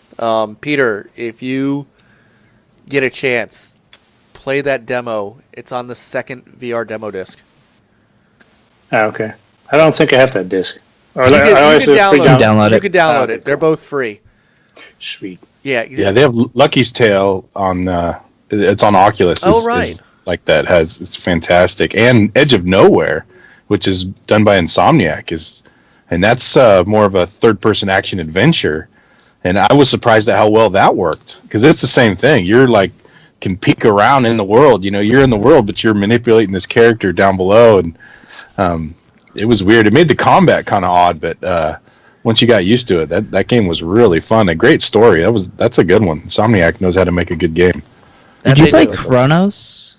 I have Chronos. Yeah, I have not played it that much, but that's a fantastic game. Yeah, that's another good one. Chronos. I got Thumper too. Thumper's all right. I like that one. Got Super Hot. There's the problem that I have with the VR is my play space is really small. So a lot of the games like Super Hot that you have to kind of move around a lot and swing your arms around and duck down, and those ones I end up smacking monitors and hitting my desk and hitting the ceiling fan and knocking over shelves, and so it's not ideal for those kind of games, but they are fun. What I want to see, I'm waiting for. Well, now that you got VR, Mike, I want to see you and Peter and on Star Trek. So I almost bought that. I need you guys at some point to explain to me the allure of it, because I don't know. I'm waiting to see if it's that. Is it really that good? You want to be the captain? Yeah, but I don't know. I mean, is it how? It's role playing with your friends. Yeah. Okay. It's role playing with your friends. It's everybody has their role. Especially if you got a good group of people, you'll be laughing your butt off. I mean, it's super fun, and it does get intense. You get in combats, battle situations, and you got, everybody has to do, and you can play it by yourself too, and you can jump around to each position. You can play it. I don't know. I've never really tried that way, but you can do that. But yeah, it's a fun social game. I mean, it was on sale for less than $20. I don't know. I mean. I think I did not. Well, that was physical. I did not get a chance to get out and get it. When it goes on sale, is it crossplay? I thought it was. It does. Yeah. Yeah, I thought it was. Crossplay. There you go. You got three of y'all. Oh, maybe Frankie wants to jump in with y'all. Star Trek. Anchorman. You can be the captain. You can just tell them what to do. All right, Stinking Corp says Star Trek Bridge Crew is fun too. All right, I might. Yeah, because I've been seeing Stinking Corpse with some other guys, Jago and on Twitter, talking about it quite a bit. All right, I may have to pull the trigger on this, but then I'm also. Look, all full disclosure. I also don't have PSN, so I'm gonna have to get a PSN Plus subscription this year. So. Yeah, the inevitable. Yeah, well, what can I say, man? At least for the longest time, when all my friends are on Xbox, my PS4 was my single-player game console. But that's also changing. Not that any of us are going to be less on Xbox. I mean, we're all still getting the bulk of our multiplayer games over there, but there are games like this, in which and there were a couple others. I think Battlezone is like co-op. Mm-hmm. So I would love to. That'd be fantastic to play with another person. So I think I'm gonna just have to bite the bullet and do what I'm doing. Believe it or not, what I'm doing with Xbox Live, I just do the $10 a month monthly subscription and just be done with it. I might just do that with PSN too. Yeah, I wonder if Battlezone has crossplay, because that's on Oculus too. I haven't picked that one up yet, but. I'll find out while we're doing the Retro Rec segment. I'll look that up. So, speaking of which, let's get to that so that we can wrap up, because it is almost midnight. So, An hour per person. An hour per person. Yeah. Whitty, are you still with us? Yeah, I'm with you. Yeah. Man. It's like 5 a.m. Yeah, man. We love you, brother. Oh my God, so much. All right, here we go. The official first Retro Rec of 2018 is on its way. All right.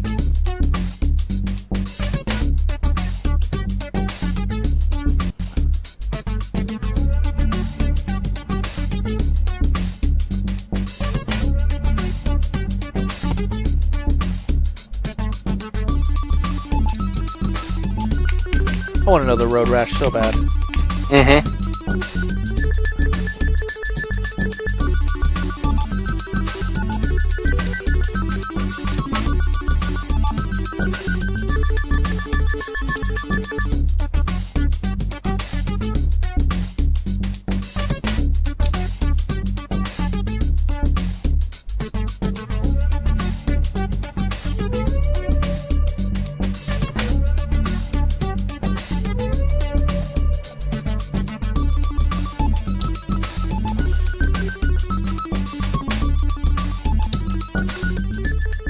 One of the rumored games. Yep. Turtles? Yeah. I got it. Man. This would be a nice one. A new Contra game would be awesome. Wow. Yes, it would. So, for the first retro of the year, I decided to stick with the Super NES to start it out with, and you can go ahead and kick it off. We're going to be talking about Contra 3, The Alien Wars, circa 1992 on the Super Nintendo Entertainment System. Developed and published by Konami. They were founded, now as Konami Holdings Corporation. There's the music. Founded in 1969 as a jukebox rental and repair business. They produce and distribute trading cards, anime, slot machines, arcade cabinets, and video games. Famous for the Castlevania, Contra, DDR, Frogger, Gradius, Metal Gear, and Silent Hill franchises. Of course, they're also well known for the Konami Code, kind of a cultural thing. Yeah, about down, down, left, right, BA. First appeared on Gradius, and they are the 20th largest game corporation in the world by revenue. So what we have here is the third chapter in the Contra series. It was the first one on the Super NES. It's a single or two-player co-op or run-and-gun shooting game. It's set in the deep future from the first two games, and the defeated alien invaders from Contra and Super Contra or Super C are back. Players take over the roles of Jimbo and Sully, descendants of Bill and Lance from the first two games, to take the fight back to Red Falcon's forces. Players progress over levels defeating enemies, obstacles, mini-bosses, and stage bosses, dodging fire all the way. As in all Contra games, any hit is lethal, excepting when you've got a brief shield pickup, which exists in this version of the game. Contra's power-ups also carry over, excepting the heavy machine gun power-up, because it's basically the default weapon with the automatic fire. The classic cluster shot is back, the spread shot, I should say, and useful as ever. One of the great weapons to have. The cluster shot causes heavy focus damage, but has a shorter range and a slower fire rate. The laser causes heavy damage and persists on the screen for a long time, but it has a slow fire rate. The homing shot has rapid fire and only moderate damage, but the shots do home in on targets on their own. And that can be either enemies or bosses' vulnerable points, for example. You can actually load two different weapons and switch between them at will. And you can collect power bombs or mini nukes as well. Contra 3 advanced level design and gameplay over the originals in a couple different ways that increase interactivity with the monkey bar and ceiling climbing, commandeering tanks, wall climbing, riding motorcycles and missiles, and also Mode 7 enabled top-down levels, which is one of the kind of the highlights of the hardware over the original NES games. Also featured some, as you can see in this part, kind of really big sprites for the day, and it was kind of a visually appealing, in my opinion, back in the day. It was a pretty good case for the upgrade to the Super Nintendo from the original NES. The top-down stages control a little bit differently than the previous versions, with the perspective rotated around the player to take advantage of that Mode 7 rotation again. In two-player, the perspective can either be selected to be independently rotating split screens or a shared screen that's fixed and the players rotate instead.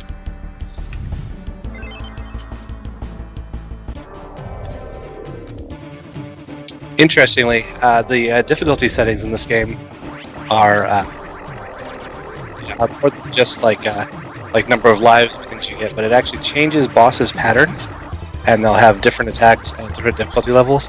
And at the highest level, it adds a whole nother segment, if you will, to the final boss that must be defeated to see the true ending. In these top-down segments, they're different from the regular segments in that they're not linear. You can pick a spot to spawn in, and there are several points that you need to find and destroy. In this case, they're kind of spawn points for soldiers or mounted turrets. And once you've defeated all the points, then it teleports you to where you'll find a top-down boss fight. In this case, the multi-gun pod alien vessel. Titled Contra Spirits, the Japanese version, which came out slightly before, retained the 3 cheat codes that were actually removed from the other versions. There's the 30 lives code, the stage select, and the sound test. Although, if I remember right, the sound test could be found through the menu of the later versions. The Japanese version also features unlimited continues regardless of the difficulty settings, whereas on the later American and PAL versions, you had that number of continues varies per the difficulty settings. The PAL version is actually titled different, called Super Probotector Alien Rebels, and it's identical to the American game in difficulty and settings, but it replaces the commandos with robotic soldiers named RD-008 and RC-011. The most recent re-release of the game is actually as part of the library included in last year's SNES Classic, so if you're looking to pick it up, that's one way you can do it if you can get your hands on one of those without spending a ton of money. All Game gave the original SNES release a 4.5 out of 5, but I couldn't actually find the review anywhere available online to read the finer points of it. So for me, I would just say that the large sprites, the visuals, the fast action, the whole Contra concept just brought up to the Super NES level was what made it one of my favorites in the day. I think it's actually from like the golden era of Konami. Actually, IGN reviewing the Wii U Virtual Console version remarked the Contra 3 was arguably the best installment of the series, as it polished the gameplay of the previous titles and upped action considerably. I love this boss, big Terminator robot coming through the wall, and just again big sprites again, and it just struck me. I guess it was the age, the whole Terminator thing. It's readily available online. It actually held some of its value compared to some of the cards I've done retros on. It averaged about $38 for a loose cartridge, according to a popular price checking site that I look at sometimes. If you do a little looking online, though, you can usually find just kind of loose carts in the teens if you're not looking for one with mint labels or in a box. For my collection, I usually just focus on playable, so I think I got mine for like $13, and I think it's a pretty solid deal for that. You can play a lot of stuff modern and have a worse experience for that money than this on the Super Nintendo Entertainment System. So that is why I made it this week's retro recommendation and the first one of the year. Yeah, nice. Perfect. Yeah. Cool. Coming into 2018 with a bang. Yeah. Great game. Literally. It's a great game. The 2-player co-op makes it fun too. I did some tabletop game with some buddies today, and I almost brought this and some others over with the SNES just so we could, in between rounds, do some of this. But yeah, this is like I said, from I think one of the best eras that Konami had. Oh yeah. If only I'd have played stuff like this when I was a kid, I wouldn't suck at Cuphead as much. Well, you need Contra Hardcore for that. But yeah, no, I think it's a great game, and it's not too hard to come by, not terribly expensive, because the retro cards are just going up and up and up in price always. But this one's still, I think it's one of the most advisable ones at $13. For what you get for a game like this, that's fair. That's more than fair. Oh yeah, there's a lot of gameplay on this thing. It's a great game.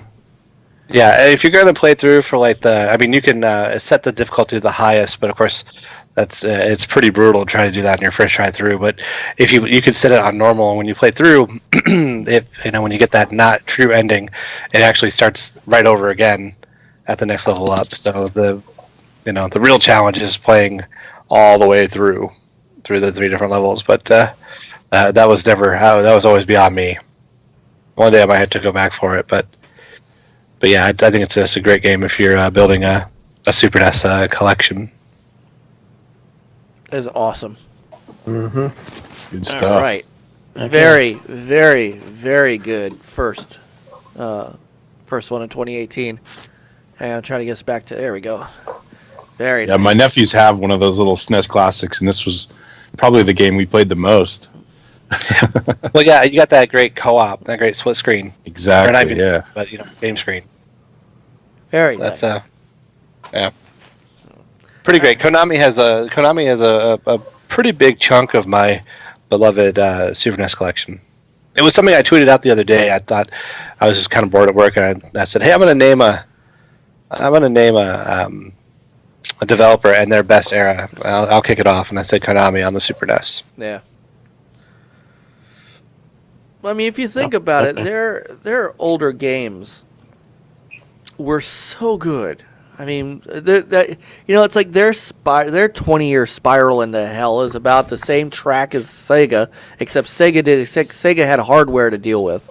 Right. I mean, if you really think about some of the games that they had back in the day, that spread among not just consoles, but not PC, but computers as well. I mean, Castlevania came out on stuff like the Amiga.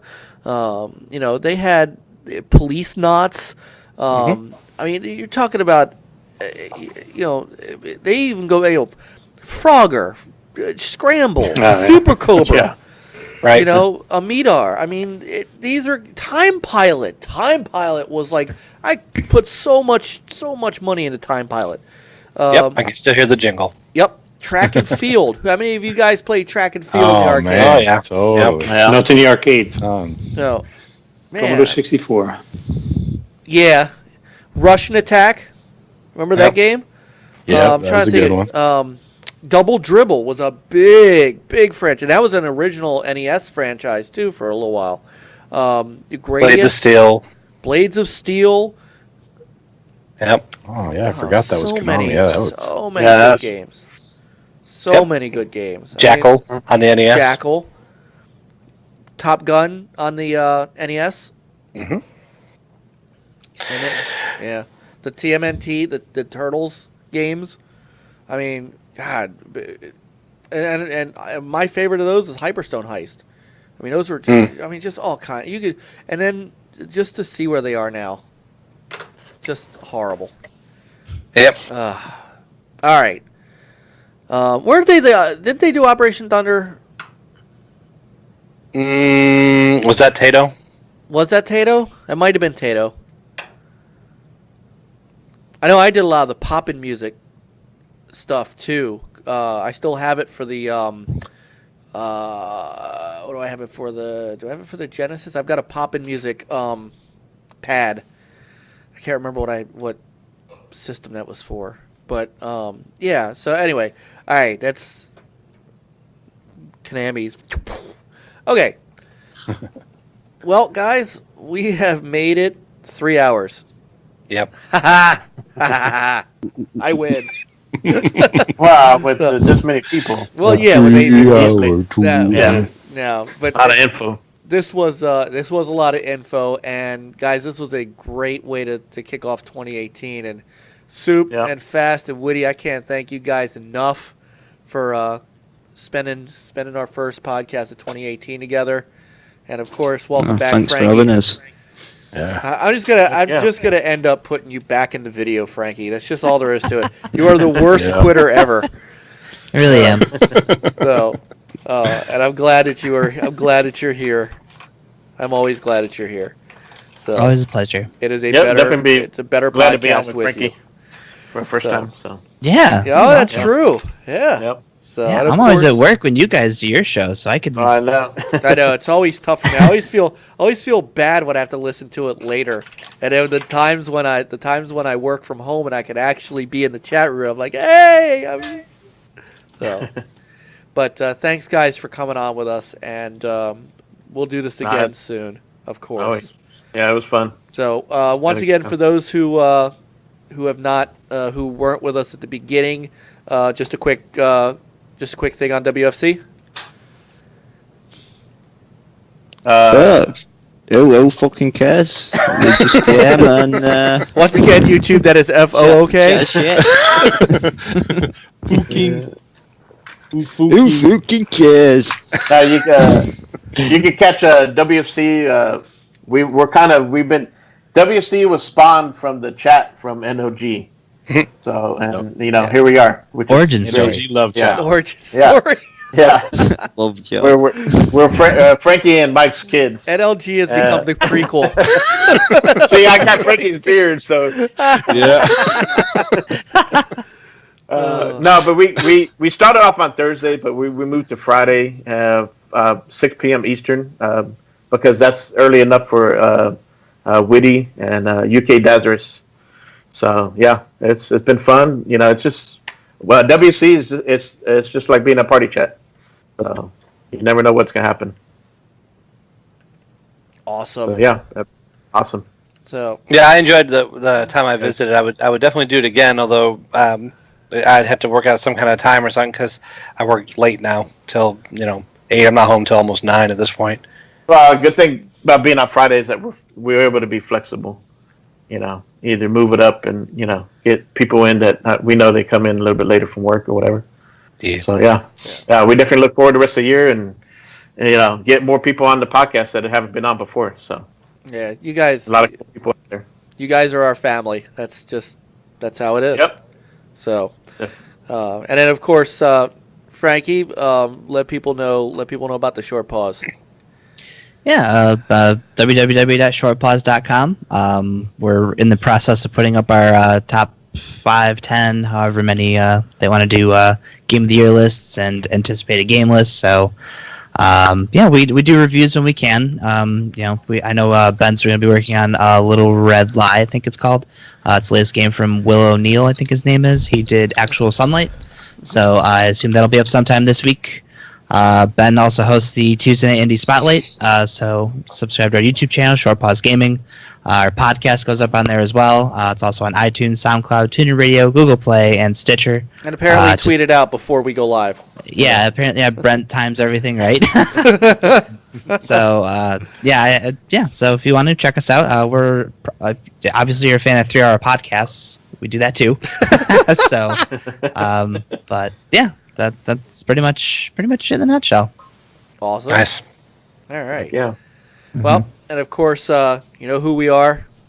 The outer circle is we're the crew. Yeah. And we want to thank everybody who hung out and chat with us tonight, and our new folks. Hopefully, even if you weren't chatting, you were listening, and you'll come hang out with us every Sunday night at 9 p.m. Eastern Standard Time. Next week, we should have guests on next week. I'm still double checking to make sure they are good to be on. So we'll announce it on Twitter a little later in the week once I get it confirmed, and then we'll go forward. So to everyone in the chat room, we love you. Thank you so much. And don't forget, if you are already subscribed to the NLG channel, please tell a friend. Turn them on to the NLG podcast. Let them know that we also have some great gameplay videos and things that we're going to be ramping back up very soon. If anybody wants to see some Hand of Fate 2, Juan put up a great video of that on Friday, and it's up for you guys to take a look at. And I've got some Retro Rec recaps to catch up on. So if you've missed a former Retro recommendation, we've got 2 of them up now, and I think there's 2 in the can ready to get uploaded. So Cool. We'll get that done. And there's Magnetic Storm. He always waits till the end. That's our friend. So thank you guys so much. And man, I hope everybody had a happy New Year. And we're looking forward over here to a great 2018. WFC guys, have a great night. All morning. Or sleep. Sleep. Sleep. My NLG family, it's great to be back. Indeed. Yeah. And everybody watch those sauce packets to the eyes. Just wear safety goggles. That's right. Yeah, safety goggles. Everybody have a great week. We'll see you next weekend. Play on, gamers. Later on. Peace out. You didn't get like Taco Bell fire sauce in your eye, did you? No. He probably wouldn't be here right now. You did. I would be wearing an eye patch. Missed opportunity. Well, hey, just let me know when you're ready for that next packet. I got something. Bologna and cream. Packet.